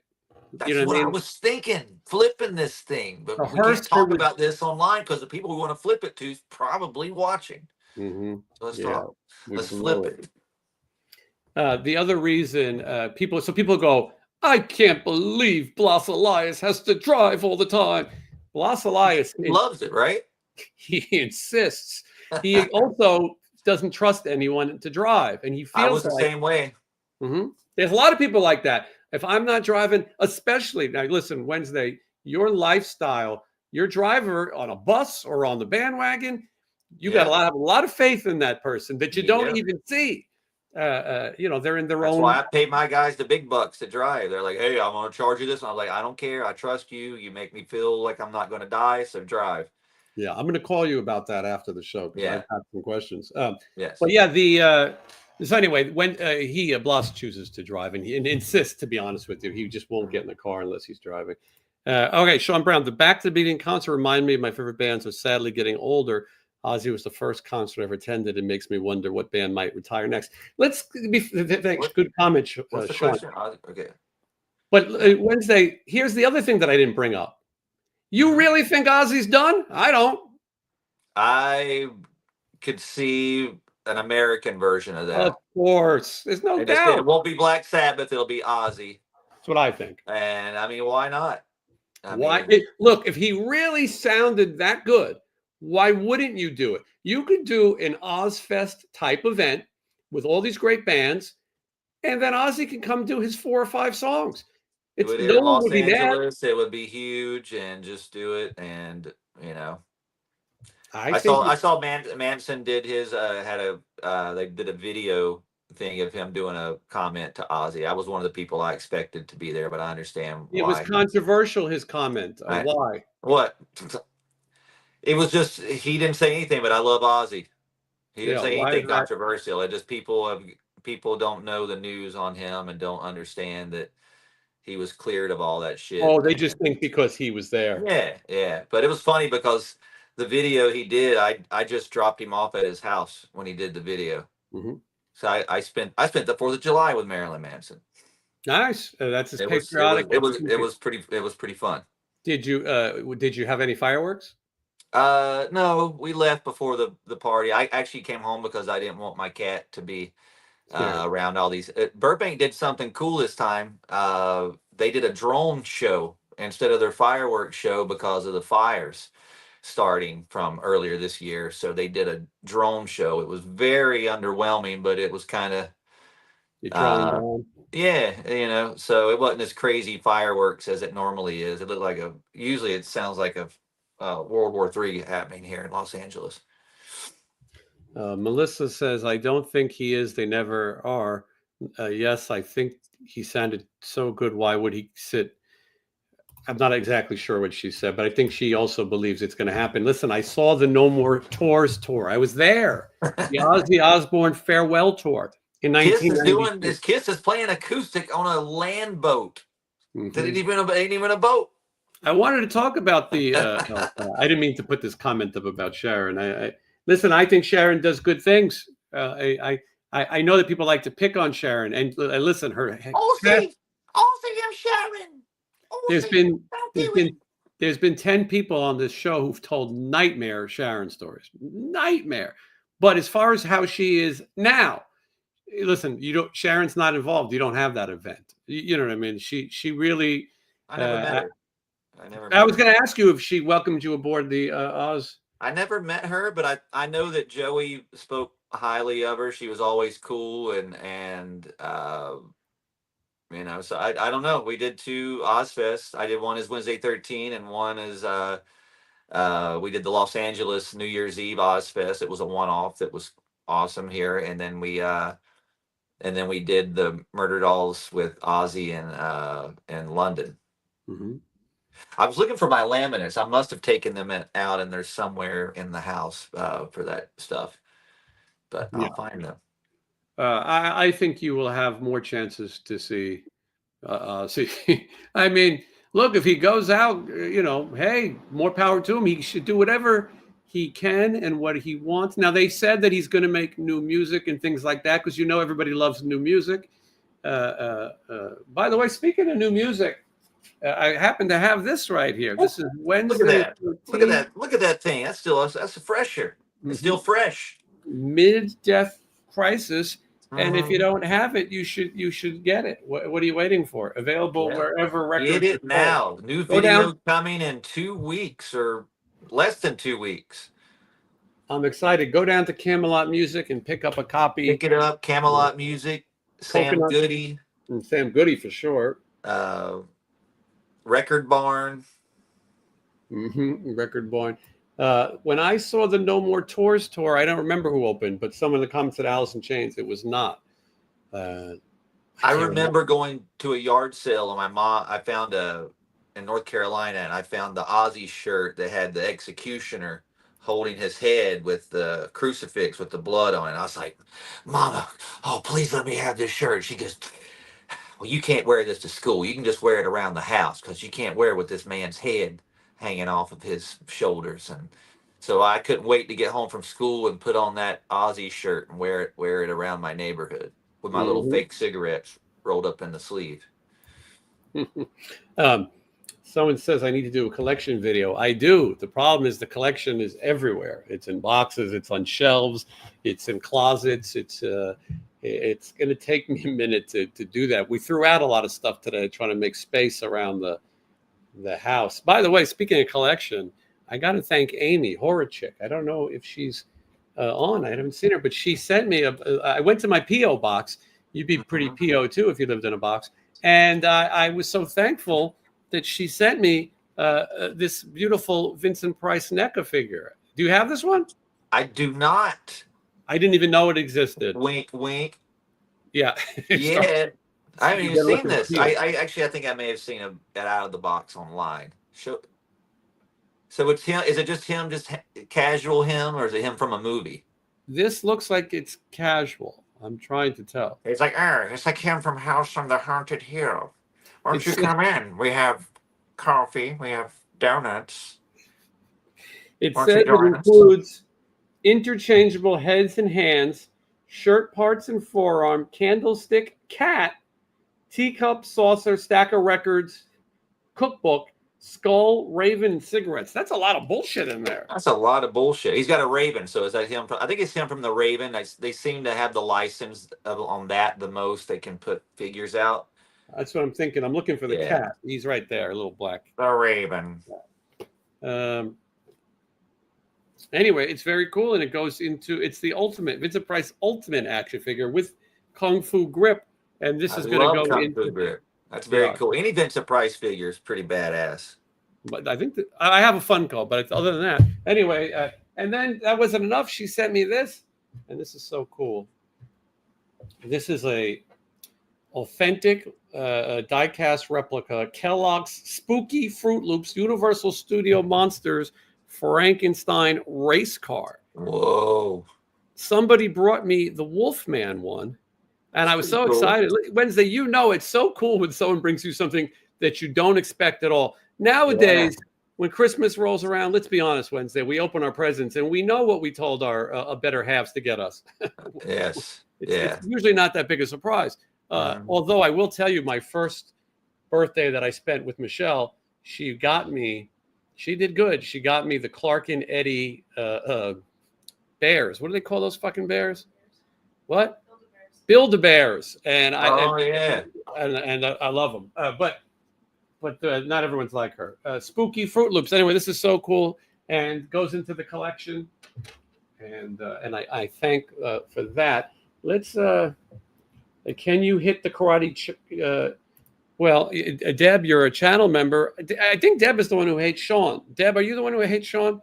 Can you hit the Karate Kid toy? Yeah, I will. I'll do it right now. Hold on. Let me move my race car. I don't have a Karate Kid toy now that I'm looking around my room. I don't really need one, but I don't have one. You're not really a Karate Kid person. I don't really care for the Karate Kid. I liked it when he got beat up. Yeah, you're a. I didn't mind it when he got burned up in The Outsiders either, but I do like him and My Cousin Vinny. You're more of a Johnny Lawrence person than a Daniel LaRusso. I think so. All right, here we go. Just for Deb. Joey Lawrence. Now, Joey Lawrence, that's another story. Oh, there we go. Oh shit! Yeah, quicker pick. That's pretty cool.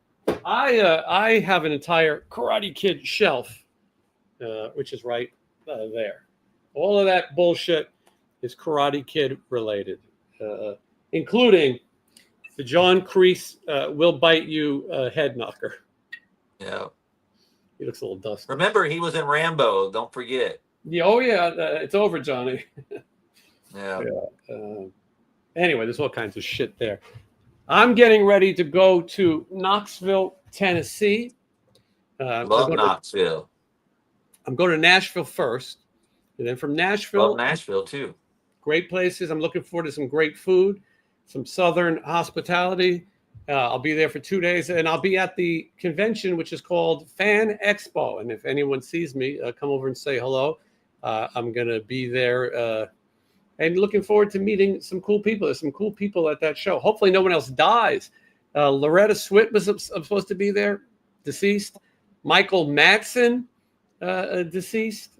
So hopefully, hold on. Now, Deb, is Deb here to complain about? Hold on. I think we have a I hate Sean thing going. Uh-oh. Yeah. Oh, He'll hold on. pop if he's still here. She says, I don't hate Sean. He's just annoying at times to listen to. Huh. And then a tour of my pad, same answer to why I haven't shown the collection. It's all over the place. Yes, that is Deb, but she's a channel member, so I appreciate that. And I think somebody else, let's see here. I'm trying to. Some people think that Deb is secretly Tom Morello looking for government officials. See, if Sean, do you think Sean could say that he didn't like Tom Morello? Probably not. You know what? Now that I think about it, I like the Audio Slave stuff. Yeah. Man, I feel bad for saying stuff about Tom Morello. You know what, Tom? We're good now. I'm cool. Why don't you go to a I'm protest? cool with you. It's cool. Why don't you go to a It's cool you protest? did. Go to a protest with him. Yeah, let's go to the next protest out here in LA. Mm-hmm. On me. Mm-hmm. Next protest is on me, Tom. Yeah. I listen. Obviously people like them, but it's always strange when somebody like that, who's not really part of that Ozzy scene. It just seemed odd. I don't know. Did you think there was too much Dave Ellefson? No. I think Dave's a great bass player. I was thinking about who's the best bass player of the big four. I think Frank Bello Anthrax wins out of all of them in my pick. I got a question that maybe Sean could answer. I don't think he's here. Anthrax. Is Frank Bello in Anthrax? Yes. What happened? I thought he wasn't for a minute. He wasn't, and he was playing with that black metal band Satyricon, which I like a lot, which is odd that he did that. So he sat out of Anthrax so he could play in Satyricon. Satyricon's a great band. And I actually like Anthrax a lot. That's probably one of the only metal bands I liked during the 80s. I thought was cool. Yes. Sean has all of those people appearing at the convention. That. Yeah, it's I don't know what it's called, but listen, if you're in Birmingham, you know about it. He's got the Osbourne family there. He's got Scott and Frank, and he's got some of those bands that you're talking about that I don't know who they are. Sid from Slipknot is going to be I know there. him. That's Mrs. Kelly Osbourne. Mm-hmm. He's an Osbourne now. Mm-hmm. Maybe he can host the next Ozzy show. I'm good. I'm okay with that. I mean, it's nice, but I don't. I think they're going to have Superman next time. Oh, I forgot to tell you. Yesterday, I went out and did the Get on the Bus interview with Drew from Wildside. Oh, yes. Stevie told me about it. I've yet to. Stevie Rochelle, thank you again for hooking that up. But I went out and did that yesterday. Yeah. Did you actually get on a bus? Yeah, the interview's on their bus. They've got this thing decked out, and you go on there, and it's set up, and you do interviews, and it was cool. I talked about glam and horror movies, and it was cool. Yeah, Brent Woods. Did you talk about Brent Woods? Well, I did not. He's in Wildside. I know that we did not talk. I didn't talk much about Wildside. I think it's kind of funny. I maybe mentioned this to him off the camera, but I think I told Stevie this, if he even remembers this. But when I first wrote Stevie or whatever from back in the day out of Metal Edge, and he responded back or whatever, and I started buying all their stuff, and I ordered a VHS of Tough from the Tough Muff Mansion. I didn't even know what Muff meant then.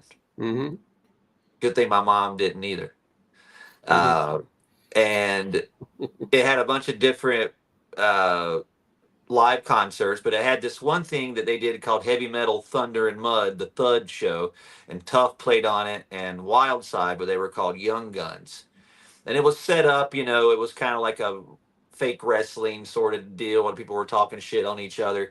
And Young Guns or Wildside talk shit about Tough, and I thought they were serious about it. And I refused to listen to their album when it came out because I thought they were, and then I found out later they were just fucking around. I'm like, all these years I hated Wildside because that's how much I was serious about my Tough fan club membership.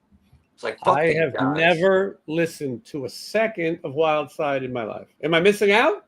I think they've got some cool songs. I thought Drew had a cool voice, and I think their song on their album, the song, I think it's called "It Looks Like Love" or something. It's kind of a ballad. Is a Mhm. killer ballad. The guitar works awesome on it too. But they were not tough to me. Some of our But I missed out many years because I thought they were tough bashers. yeah, it's great. I saw somebody asking about. Oh, here it is, Chris. What did you think about Youngblood? We discussed it earlier. This is a little bit like Siskel and Ebert. Wednesday loved it. I thought whatever. I'm not as infatuated with Youngblood as he's a handsome fella. It sounded like he walked out in the booze too when he Yeah, first but came that's out. good. People were kind of booing him, and then he kind of shut them up, which I thought that was kind of cool. I thought he did good, and I thought that he's a part of that Osbourne family. They're close with him, and it was in England. Why not? I didn't think he was terrible, but I wasn't all that excited. It could have been worse. It could have been jelly rolls. I'll tell you a story. He's kind of good. So I'll tell you a story that I've never told before. Ramones were getting ready for the Rock and Roll Hall of Fame, and they were trying to decide who would play with them. Joey Ramone had already passed, and they were trying to decide who would induct them. And Johnny Ramone said, I'm going to get Eddie Vedder, because that was his Hollywood friend. Everybody said it's a terrible idea. They wanted Paul McCartney because the name Ramone comes from what Paul McCartney used to stay under. Paul Ramone was his alias in hotels and things. And who knows if Paul McCartney might have done it. He's pretty cool. I mean, he's pretty crazy. But they went with Eddie Vedder, and I remember talking to Johnny Ramone and asking him about it. And Eddie Vedder came out with a mohawk. There's never been a member of the Ramones who had a mohawk. It seemed a little bit pose-ish, if you will. But he told me that people were flipping him off and people booed. And Johnny Ramone said, I was glad they did that. If someone came out that I didn't like, I'd flip them off and boo them too. And I thought it was interesting that he almost set his friend up to go out there and sort of take the heat. So I feel like if you didn't like Youngblood and you wanted to boo, go ahead. But like you said, I think he won the people over and I think he showed nothing but respect to Ozzy and the music. He did not make any noises. That's all I can think about is Tom Morello is Jones off of Police Academy now. Mm-hmm. Oasis. Oh, I listen to Oasis almost as much as I listen to Wild Side. I could care less. I don't care about the reunion. If they were playing by the pool outside my house, I wouldn't go. I'm just not interested. I like Oasis after the fact, kind of like Friends. I kind of got into it right when it was ending. I think their documentary or whatever their main documentary is, it's on Netflix, is awesome. They are a bunch of spoiled asshole rock stars, and it's interesting and fun to watch. I love hearing the front guy. I don't give their names. Liam, is it Liam? I love hearing him rant online about shit. It makes me laugh. He's got a rant about he's making his own coffee backstage, and he's ranting how he used to have people back in the day that would mix it and put sugar in, and now he can't do it because you fuckers download all of our music. He's got to make his own coffee his fucking self. And I thought it was one of the greatest speeches, and every time I see it, it makes me happy, and it's making me happy now thinking about it. I don't like people who drink coffee Wednesday. Hey. I know you are kind of a coffee person now. Just the other day, I thought about it. You're not a coffee asshole, though. I don't like the people who can't get up without having their coffee. Like, oh, I haven't had my coffee. How will I get through the day? I haven't had my coffee. I need to get a mocha latte, half calf, 2 pump soy. I don't like that. I don't like those people either. And they're most definitely there's some people that are like that. And I don't like it. Just drink your coffee and shut up. It's not that good. You know what I mean? Like, oh, this is the best cup of coffee. I don't get up and have coffee first thing. I'm up at least 2 or 3 hours before I have my first cup of coffee. I kind of make that a rule. I don't want to get straight up and have coffee. Courtney Ramone, member for 15 months. Thank you so much for 15 months of channel membership. If you haven't signed up yet, what are you waiting for? 15 months. That's a year and 2 months. Yes, 3. 3 months. Mhm. See? Look at that. My boyfriend and I always open packs of 91 rock cards during the show, during your show, and he got a Frank Bella rookie card. When you mentioned him, and 2 of Diamond Dave usually get blessed. Now, I will tell you, I have a show coming up very soon with Slaughter and Piercy DiMartini. And hold on, let me show you what I got here. You're going to like this. Oh, Jesus. This is a sealed box of the Mega Metal collector cards. We have yet to pull a Dana Strum card. Oh. Dana Strum rookie card. So I'm going to get the guys from Slaughter and whoever else is backstage at that show. LA Guns is there, and they're in this box. And we are going to look for cards. That's going to be an amazing episode. And Will then, there be an Ace Von Johnson card? I don't think so. Not in 1991. Ace Von Johnson probably wasn't born. Probably not. And then Three's Company, Joyce DeWitt opening the cards from Tennessee. That's going to be, if it happens, going to be quite the video. All right, let's try to. You know, LA Guns could probably make an entire box of cards of just the people that's been in that band. Fill that entire box.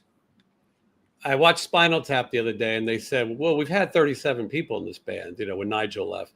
And it was like LA Guns. One of the things I thought by watching Spinal Tap is Spinal Tap came out in, I think, 84. I think it was filmed in 83.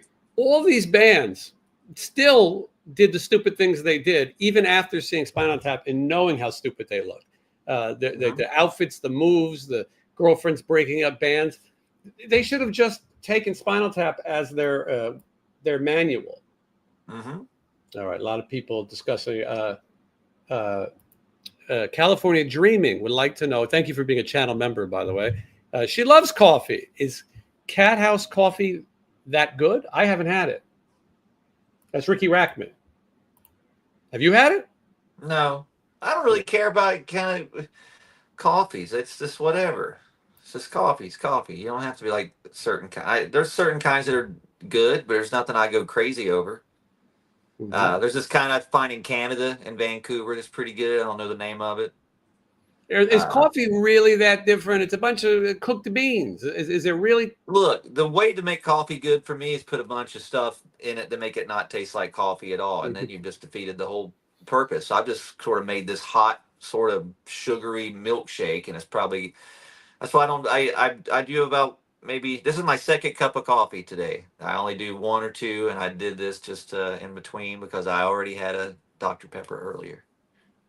Doctor diet, I hope. Yes. Zeros. In the upcoming weeks, I am going to taste the brutality on the show. I think that'll be a good segment. All right. I don't know how to make tea, but I tasted it. I'm going to figure it out, and I'm going to brew up some tea. I'm looking forward to it. Courtney got a Dana Ramone. Courtney Ramone got a Dana Strum card. She's jealous that he got 2 David Lee Roths. Maybe he'll trade you a David Lee Roth for a Dana Strum. All right. Look, we've been talking for so long, but I want to make sure I get in a few more things. One of the things that I just saw is a lot of people want to talk about Piercy DiMartini on the Kiss Cruise landlocked in So Vegas. what does this mean exactly, landlocked? So it's just going to be in a building now? I think that Kiss did a strange job promoting this. And first of all, let's stop for a second. This is not Kiss anymore. Kiss sold the company to Pop-Tarts or whatever it's called. You're looking for someone, but it's not Kiss. Did you see the video of Paul and Gene talking about it? Yeah, I saw it. Tell them about it, Gene. Well, we're going to be playing this week, and well, it looked like neither one wanted to be there. No, and they could have did a better video. They could have went, hey, let's do that again. Yeah, he went, so we're going to be on the land. And then Gene jumps in, excuse me, the Gene Simmons of Kiss. That'll be November 14th through the, and then he's like, yeah, what he said. And they hate each other. Oh, yeah. Mm-hmm. And so, anyway. It's like when I see my ex-wife at a function for my daughter somewhere. I'm like, hey, how you doing? Oh, Mm-hmm. That's Wonderful. a good way to say it. So it was originally called Kiss Storms Vegas, and I don't know, it wasn't catching on. They decided to do a revamp. The revamp became the Kiss Cruise with a K. Oh yeah. Well, Yeah, and if you want to get tickets, you go to kisscruisevegas.com. K's and Kiss, K's and Cruise. The third, they didn't go for the third K, fortunately. But basically, it's the same thing that they would do on a cruise, but they're going to do it in a hotel. So it's a package, a hotel package. You get a room, you stay there, and all day and all night, you have Kiss. You have functions and you got Chris Jericho. Chris Jericho opening for Sebastian Bach, Interesting. who don't get along. I think they'll make I up. didn't think about that. You might need to have me booked on that to break them apart. So I'm available. I'll be back from tour then. So just you can go in that middle spot. Get me in there. I can do it. I think they might kiss and make up, but I could be wrong. But so did you hear the new Chris Jericho song? It came out today?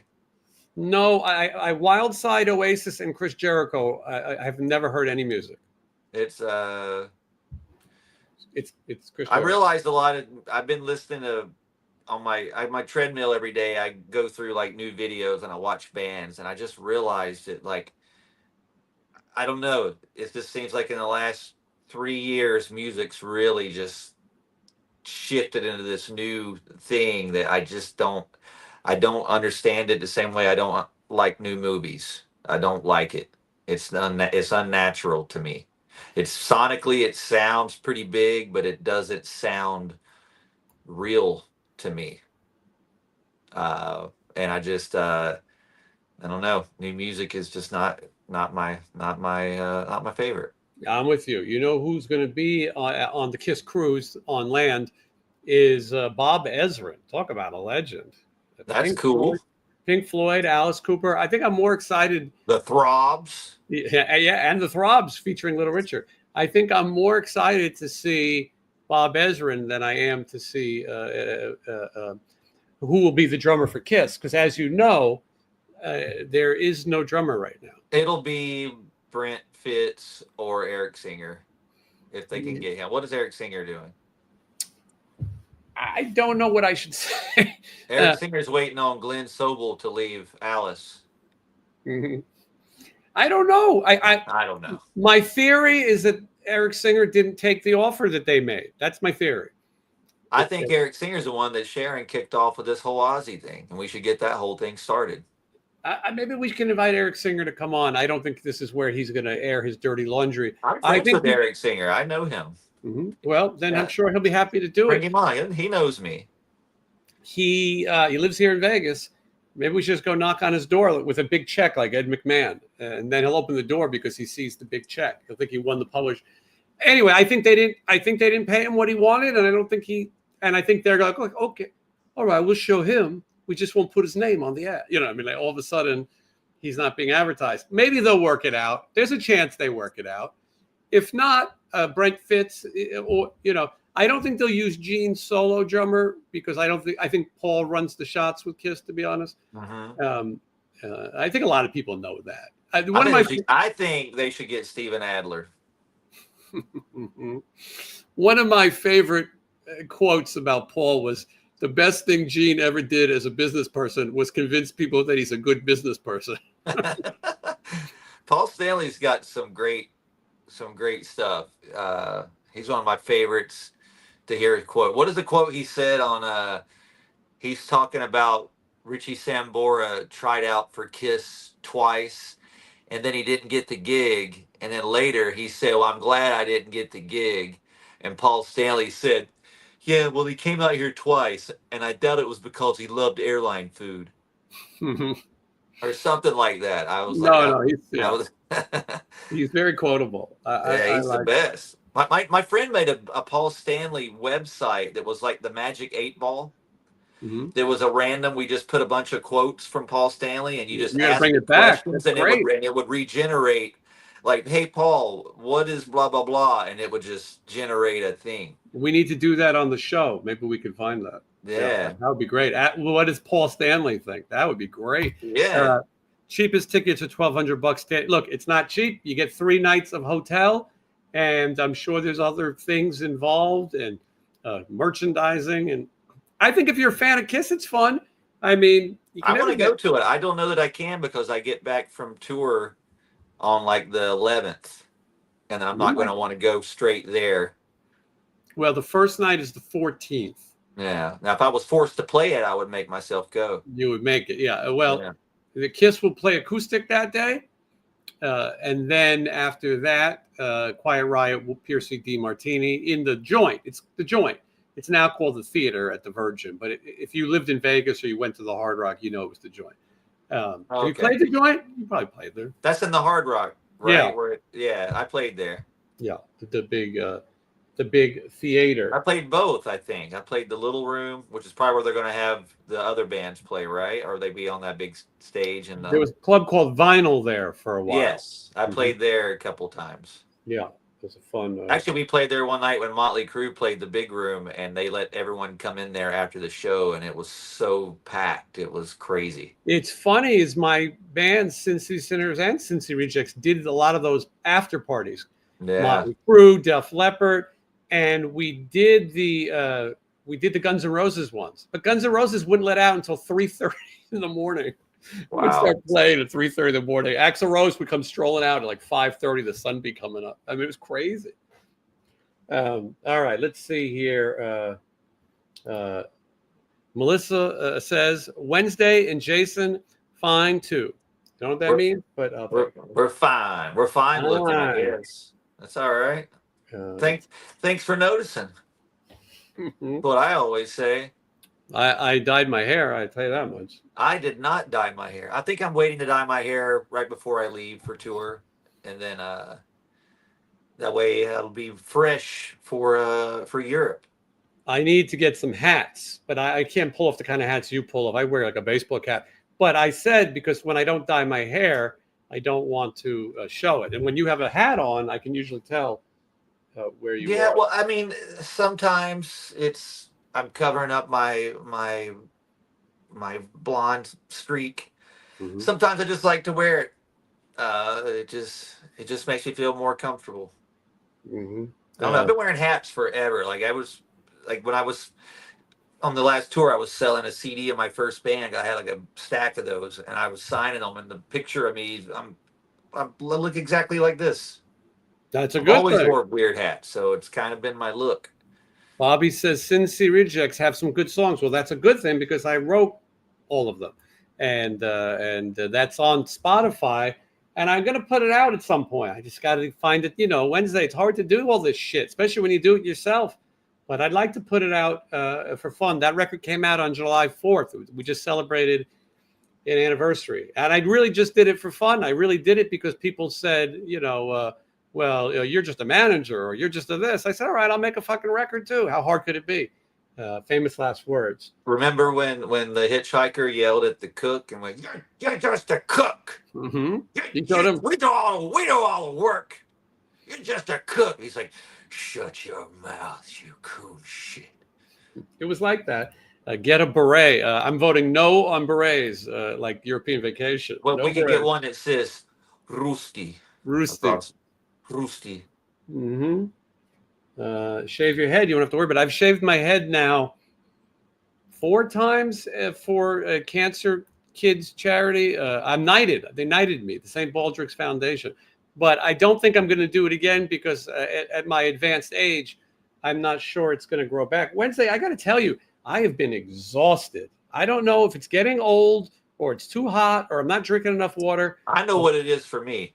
Yeah, go ahead. I changed strains of the stuff. Yeah, of the stuff, and it made a huge difference.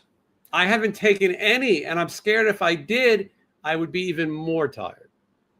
Yeah, that was the one thing that changed for me. I just, but yeah, I'm trying. I've been getting more active because we're about to go on tour, so I'm trying to be into it. So for the tour, it's in 2 weeks. So, but yeah, we're getting older. Sucks. Like, I mean, I got to find. I can't wait for my nap every day. Yeah, I get it. I'm looking into some of these meal plans. You know, I got to take better care of my diabetes and things like that. Wednesday, I go, since, you know, I feel like, have we said anything? Like, whenever I do the show, I wonder, were we entertaining? There's 350 people watching almost Damn. 2 hours. Damn. 2 hours later. Could we have been entertaining? We Did they could like? have been. I don't know. Was Mark Weiss? I read the comments on one of the last show, and someone said, just when I was starting to think Wednesday was cool, I'm glad you brought. I blew it. I don't know what I did, but I'm glad you brought it up because I saw that comment and I thought, what did Wednesday do? Right. So sometimes people will get mad if you give like a really clear opinion, like you say, you know, somebody sucks, or you take a political stance. You didn't do any of those things. And I kept thinking, what could you have done any different that made you them dislike you? I couldn't figure it out. Yeah, I don't know what I did either. I thought, I was like, man, what did I say? I could understand if there's somebody who's just not a fan. There's people who aren't a fan of me. There's people not a fan of the show. I get it. But to suddenly think that show was the one that reminded them they don't like you, I don't know what you did. It was right when was it around the 4th, and I said, I don't know. I think I made we stole this place fair and square. I think I said that. Maybe that could get you. But I mean, I'm wearing a John Wayne shirt. Give me a break. Yeah, he's got an airport near your house. That's right. 2 Dukes right here. I'm the Duke of Spook, and this is the Duke. It's the greatest quote on this shirt. It's the John Wayne. Life is tough, but it's tougher when you're stupid. That's great. That's it's one of the greatest quotes ever. I'm wearing a shirt to remind people to subscribe. And whoa, look at that. Yes. I totally thought that. I'm so blind. I thought you had a pop-up screen. Yes, it's the state of the special effects. Jason, do you wear the Dexcom G7? They were called some. I do not. I wear a Freestyle Libre. And look, healthcare in this country stinks, and I don't care if people get mad at me for saying it. It's really hard. Healthcare stinks in this country. It stinks. I don't have healthcare, and it stinks. Wednesday is a nerd, and I love it. You're damn right, nerd. I'm a nerd, and I'm proud of it. Jenny F says, "I love listening to you guys every week. Opinions or no?" I don't think we're all that opinionative, but all right. Hold on. This is Jeff Down is up. Thank you, Jeff. Glad that you're a channel member and a super chatter and a hell of a nice guy. Could you do a filming location on the 1974 Brian De Palma film, Phantom of the Paradise? That's deep. Wednesday, you do know that movie? I don't know it. Yeah, for some reason, when I was doing the gym last time religiously, it was on every day on one of those TVs. And it's just a weird movie. I wasn't into it. To be honest with you, I think it's cool. Visually, it's great. I'm not that familiar with it. Mm-hmm. This is Lynn's 1313. Thank you for being a channel member. That looks like Wednesday 13 in your profile photo. I don't know what we call that. Wednesday, same as Shoaib. Everyone thinks you're pissed off, but he's just chilling. No, I don't think in this case it was that. I think that somebody was offended by Wednesday. I just don't know what he did that was any different. It's probably a sarcastic joke. Who knows? When Wednesday first came on as a co-host, it was different than when Johnny was on. And so there were some people who didn't want to accept somebody who brought something different to the show. And in time, I think people enjoyed watching this because it really is. This is really the most innocent, fun time. We talk about toys and music, and we're literally talking the way we would talk if we called each other. Every time we get off the show here, we talk for however long, and the after still show talk the same way. Yeah, the after show. I think, and I think that's what people like, that it's real. Sometimes I have to watch what I say. It feels like talking to a friend. I don't want to say something that I shouldn't say publicly. Well, the thing is like talking about all the bands at the Ozzy thing. Like I know a lot of these people. I occasionally see some of those people. Like, so I have to be careful, and I don't really try to ever say anything. Again, I don't really care. Like, there's a lot of people I'm friends with, and I don't even care about their bands, whatever. I like them as people, you know. But yeah, I try to be careful and say things better than I used to in the past. That's just in the past. I mean, years ago, because I used to just be very vocal and just it sucks, and now I don't. I keep my mouth shut, like I think a lot of people should sometimes. Yes. Well, and look, at the end of the day, you're in business, as am I. You know, I mean, I'm pretty opinionative, but I usually try to make a rule to only insult people who can't kick my ass or that I'm probably never going to run into. I try to keep that on the whole. But look, I'm actively traveling with these bands. Got a show coming up with LA Guns and Vixen and Slaughter. And next weekend, I'll be with Ace Frehley. I mean, so I got to sort of, and I can't always give away the inside of the business, as could you. There's stuff that happens that can't talk about. My tour diaries show a lot more than I think most people would be willing to show. I think I give the most accurate portrayal of touring, at least the way that we do it, fly dates. No one else would offer that kind of access where you see us celebrating Bloss's birthday in some southern truck stop with a woman singing happy. Did you see that episode? Yes. The woman sings happy birthday was incredible, right? We had no idea that, but those kind of shows, and that show was terrible. There was nobody there. It paid great, and I showed it, you know, because that's the reality of this kind of work. I say it to Michelle all the time. The greatest episode of the show will be the day I leave the music industry, because then you could tell all. It's all coming out. Yeah, but for now, I just hang in there. No, it is. It's crazy. Like if we could be like the Bob Lazar of rock and roll, we could tell everybody what we saw in the Area 51. Or Swifty Lazar. There's so many things that we know that people don't know behind the scenes about some of the greatest things in rock and roll. You don't even know. You would never know. So people just don't know these things. Like, it's kind of ruined a lot of stuff for me, but I still try to keep a good spirit about it. And yeah. My tour diaries to other musicians are a little bit like Spinal Tap. It's a little too close to home, like you've lived it. And so for bands that do fly dates and they see, you know, I mean, I try to keep it entertaining. We're going to be staying in a haunted hotel soon, and I'm going to investigate the paranormal, of course. I mean, we try to make it entertaining, but there was times when I was doing these videos where I go, who would watch this? You know, like, I got to stop doing this. Who cares? And then people tell me they love it. And I'm trying to catch up. I'm still on August of 2024. It's a lot.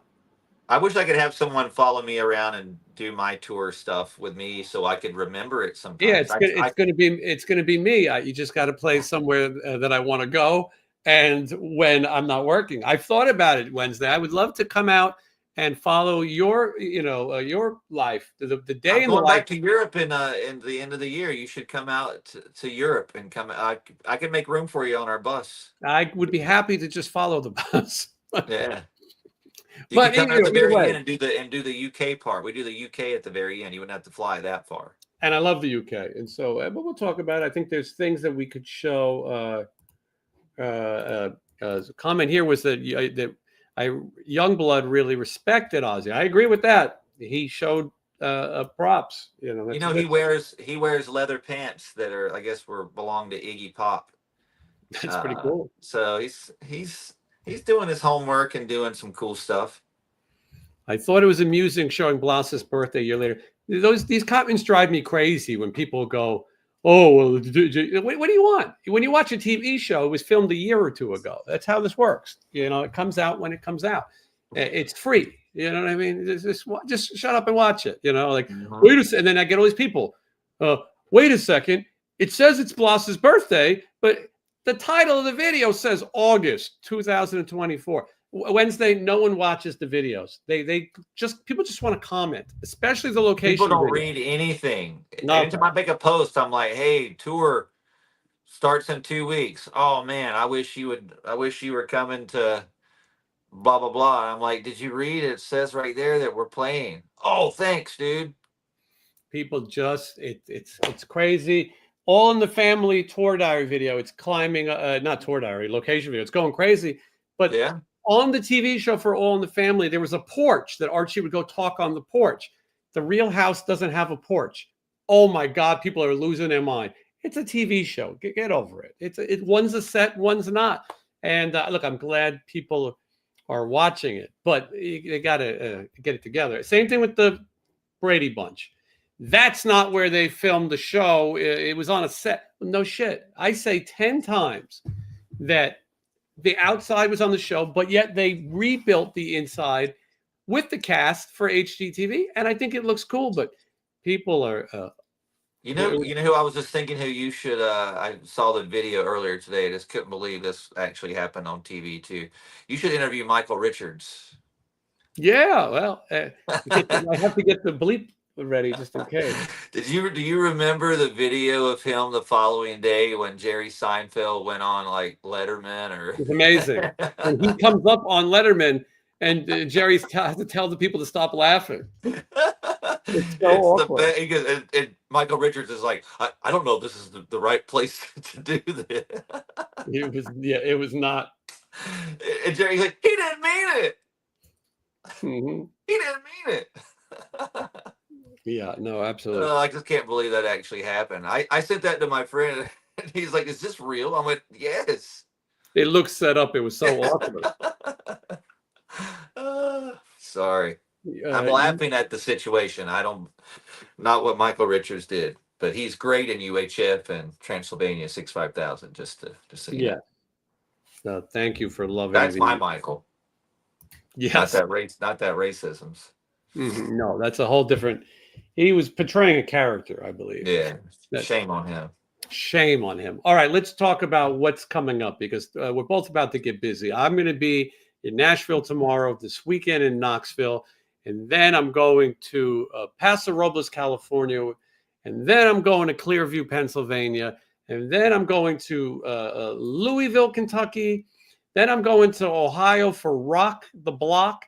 And then the day after Rock the Block, I'm going back to Kentucky for Rock the Dam. There's a lot of rocking going on. And this is going to go straight through until the end of the year, at least until it slows down in September. And then November, I'll be in Cancun for a week.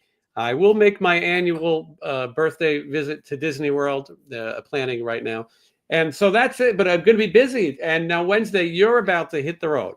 So that's right. Tour starts in the UK on the 24th of this month, and it goes to August 9th and ends in Utrecht, Netherlands, Holland somewhere. And then I'm back right the day before my birthday, right before my 49th. I really almost gagged saying that. Mm-hmm. Yeah. And again, official Wednesday13.com. You want to support Wednesday and support the music, go to the website and pick up a fun fun item. We should do that about everything we say on the show. Just go back and apologize. Let's apologize for everything, whether it's offensive or not.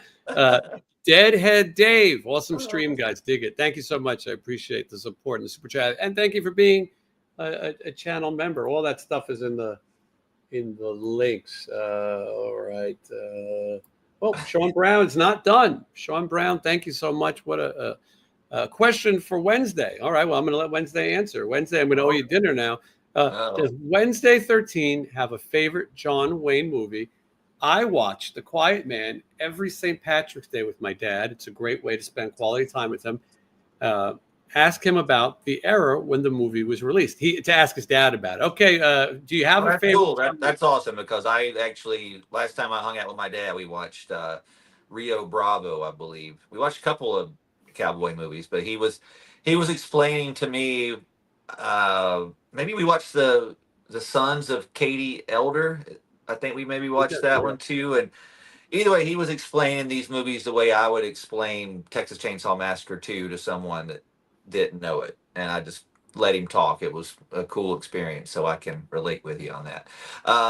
My favorite was the first one I ever saw was True Grit, and I just liked his character. And my dad, I don't think I knew my dad was drinking on the weekends, and he was laughing at Rooster Cogburn in his speeches and stuff, and he would laugh that he was drunk, and he would laugh that my dad was laughing, and that was kind of my first into the Duke. Yeah, I got to tell you, a very underrated movie is The Shootist, which is John Wayne's final movie, filmed in Nevada, actually, up north, I guess. But The Shootist is sort of sad because you knew John Wayne was at the end of his life, and so was the character. His character was basically a cowboy who was sick and going to this hotel to like a bed and breakfast to sort of spend his final days. And of course, he gets caught up in some shenanigans, and he's got to be the Duke. But a great cast: Harry Morgan from MASH, Lauren Bacall, Ron Howard, Opie. It's just really, but it's slightly depressing because I don't want to spoil it, but it's an intense ending. But anyway, that's I don't think people watch that movie, but it's still. I'm not that familiar with it either. You think I'd like to watch some John Wayne movies. I'd like to watch some old Steve McQueen movies because I'm bad at those. Not familiar with it. I saw The Blob. That was the old one, but I saw the Hunter. That was right when he passed. So my dad was really into him. That's another. I think Bullet is a big one that I just don't remember them that well. Yeah, the Hunter that was the first one I saw and was into, and I saw a preview of it the other day. I want to see it again. Another weird movie, I watched Capricorn 1 the other day on Pluto. Have you ever seen that movie? No. That's an old 70s movie with they have to fake a Mars landing, and I ended up getting wrapped up into watching it. It was really, really cool. I'm mostly watching old things, binge watching again. I got Michelle into Sanford and Son. Wasn't easy. Oh, that's not an easy one. I couldn't imagine getting my lady into Sanford and Son. She would be not into it. The things that she doesn't like shock me, but she likes it. And she watched some Odd Couple too. Listen, this is years in the making, but she can now quote Sanford and Son. One day I'll have her come on the show and talk about some Sanford and Son. You'd be impressed. I did also go see the Megan movie in the theater. I went and saw it with Lawton, a mutual friend of Sean Clark Lawton, and we had a good time. We went to the matinee. We paid the senior admission, and they had more popcorn buckets, but they had a pretty good deal. They had a drink and a medium popcorn for like $25. That isn't bad. I mean, without the bullshit, and you get this cup with Megan sitting there drinking on it, soda pop, and then there's a regular popcorn bucket. So I had to get it. Now I'm going to give you the quickest review of Megan 2 that, and I read about why did it bomb, why didn't it do well, and it's already came and gone. It's out there, but most people aren't seeing it. Jason Blum of Blumhouse said why it bombed. It's a complete genre rebrand. It's not a horror movie in any way. It's an action movie. It's a science fiction action movie. It's basically the Terminator. I still enjoyed it, but fans want to see what was the horror movie from the first movie, and then it should have come out at Halloween. You can't put up Megan against Mission Impossible and Jurassic Park. They really had more faith in the character. The reason people liked Megan was this little fun, low budget thing, and it was so ridiculous that we kind of fell for it. But to make it into an action movie, and the budget looked good, and the movie looks good, and I do recommend seeing it once. But she's full on the Terminator. There's no horror to it, and so I enjoyed watching it. I enjoyed paying the senior's price, and I like the popcorn buckets. But other than that, I'm not sure. Megan 2, The Electric Boogaloo. Here's two questions I got to ask you real quick. Yeah. Do you think The Epstein list was not released because Spuds Oh. McKenzie's name was on it. Oh, okay. I was wondering. That's a good Possibly. question. Is it protecting Spuds McKenzie? We would have to see what year Spuds passed. Was it possible to be on the list? I think so. Yeah. Well, listen, I'm okay with protecting Spuds. He's a national treasure. And I forgot what the second question I had for you was because I'm thinking about Spuds. Well, they didn't not release it. It doesn't exist. Like most things in government, if they don't like the way it goes, it didn't happen. Yeah. Oh, I know. I was going to ask you. Do you think it's possible they can make an OJ documentary that comes out at the movie theater and they do an OJ popcorn bucket? And what would it be? A good What would be question. the catch with it? A glove? A glove you put popcorn in? Yeah, or a knife. Maybe his head with the ski cap, and you put the popcorn in the ski cap. And if the popcorn doesn't fit, you've got to acquit, maybe. And by the way, I may have said this on a past episode. Maybe it's why the person got mad at me. I am looking for an OJ mask. My friend Phil is on the lookout, but I need an OJ mask. If anyone watching, and he was in that movie Capricorn once when it's reminded me that's who was in that movie. That's why I think I started watching it, because anything I see OJ in, I just start watching it because I think about. Except the Bills game. I think about him, carving up those folks. Mm-hmm.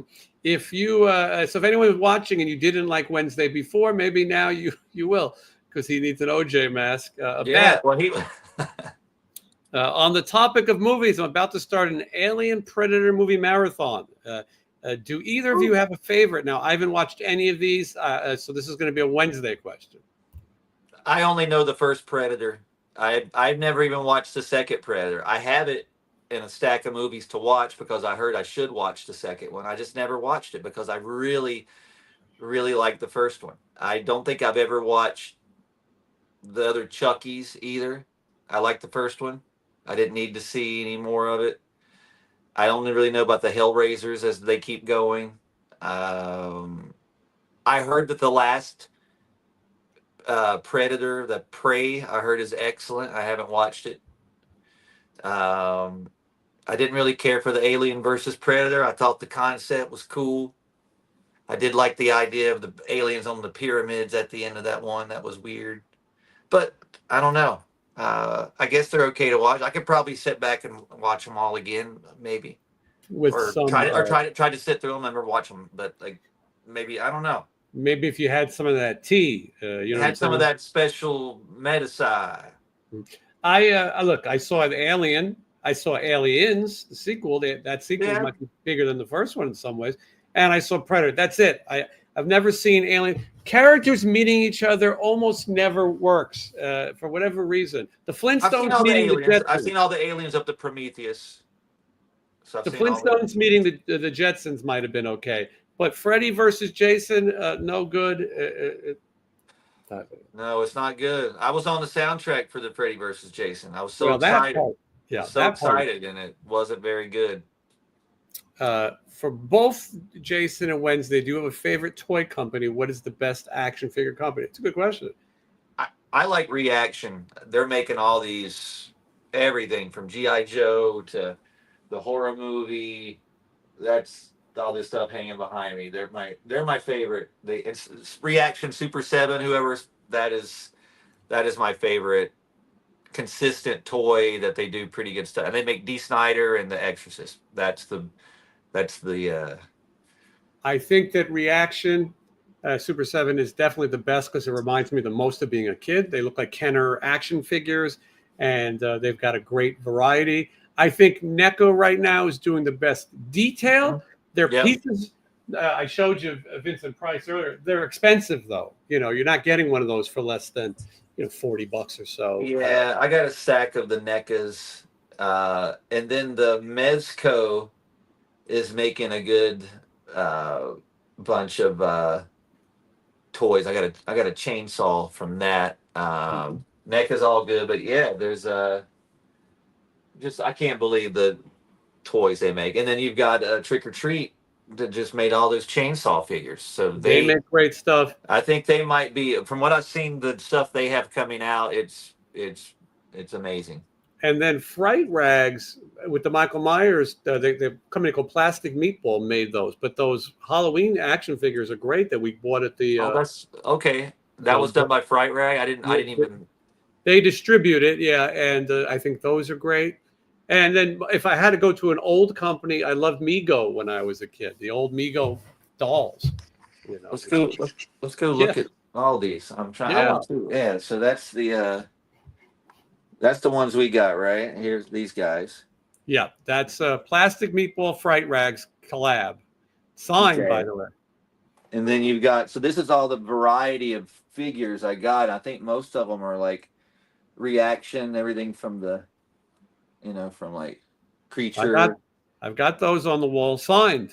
But that's what I'm gonna start doing. I think I'm gonna start getting, after I got these signed, I think I'm gonna start getting all these signed now. Like this Alice would be awesome to get signed. Yep. I got that signed by Bill Moseley. Mm-hmm. But yeah, so that's all the figures. And there's Toxie. Yeah, got Toxie, and then Reaction even did the Masters of the Universe figures and stuff too. Great. So Alice Cooper. Yeah, I've got that behind me right now. I had Chuck Hard Garrett to display some of these because they're out of shape. And then this company here, my friend sent me a link to these that did these creep shows, this Monstars.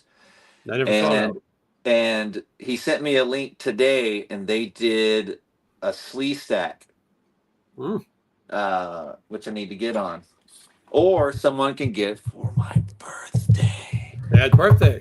And then, and then the G.I. Joe stuff goes up here, which they made the reaction figures of that too. So, those look great. It makes me want to collect them. Look, like I had them all when I was a kid, but it makes I don't have to have the originals. I like your display. I like the way the things look. It looks. It's how it looked in the store, but everything is just. It's just you got to look through all these. I don't know if have any other way to display them. I don't know what to do. It's like you got Leatherface, and then you got General Ursus here. It's like I don't know what. There's so much cool stuff. So I have dreams about going into stores and looking at the G.I. Joe stuff and being like, oh God, I gotta search through here. And same thing for the He-Man figures. I remember going to the stores and all these guys that on the front here are the ones you had to really, really search for. Mm-hmm. Oh, someone just gave me this too. I got this in the mail. What is that? Rambo's 50 caliber machine gun. Oh, natural. Made for kids. Mm-hmm. So yeah, I just keep getting all this crap. I love all this crap. This crap makes me happy. Yeah, well, Jeff, good question. I agree, though. I enjoy looking around at all the fun stuff, and I like getting those figures signed. Anyway, look, we've been here for over 2 hours. I said I'm going to do 1 hour, and I'm getting the hell out of here. Here we are, 2 hours and 20 minutes later. I got an early flight to Nashville, like 7 a.m. I wish I didn't have to leave so early, but gotta keep on moving. All right, everyone, we thank you for watching. Official Wednesday13.com for tour dates and merchandise, and you can check out all my links that are in the comments. We'll see you again, hopefully next week. I don't know where I'll be, but we'll figure it out. All right, have a good night. Just wanna waste some time with you.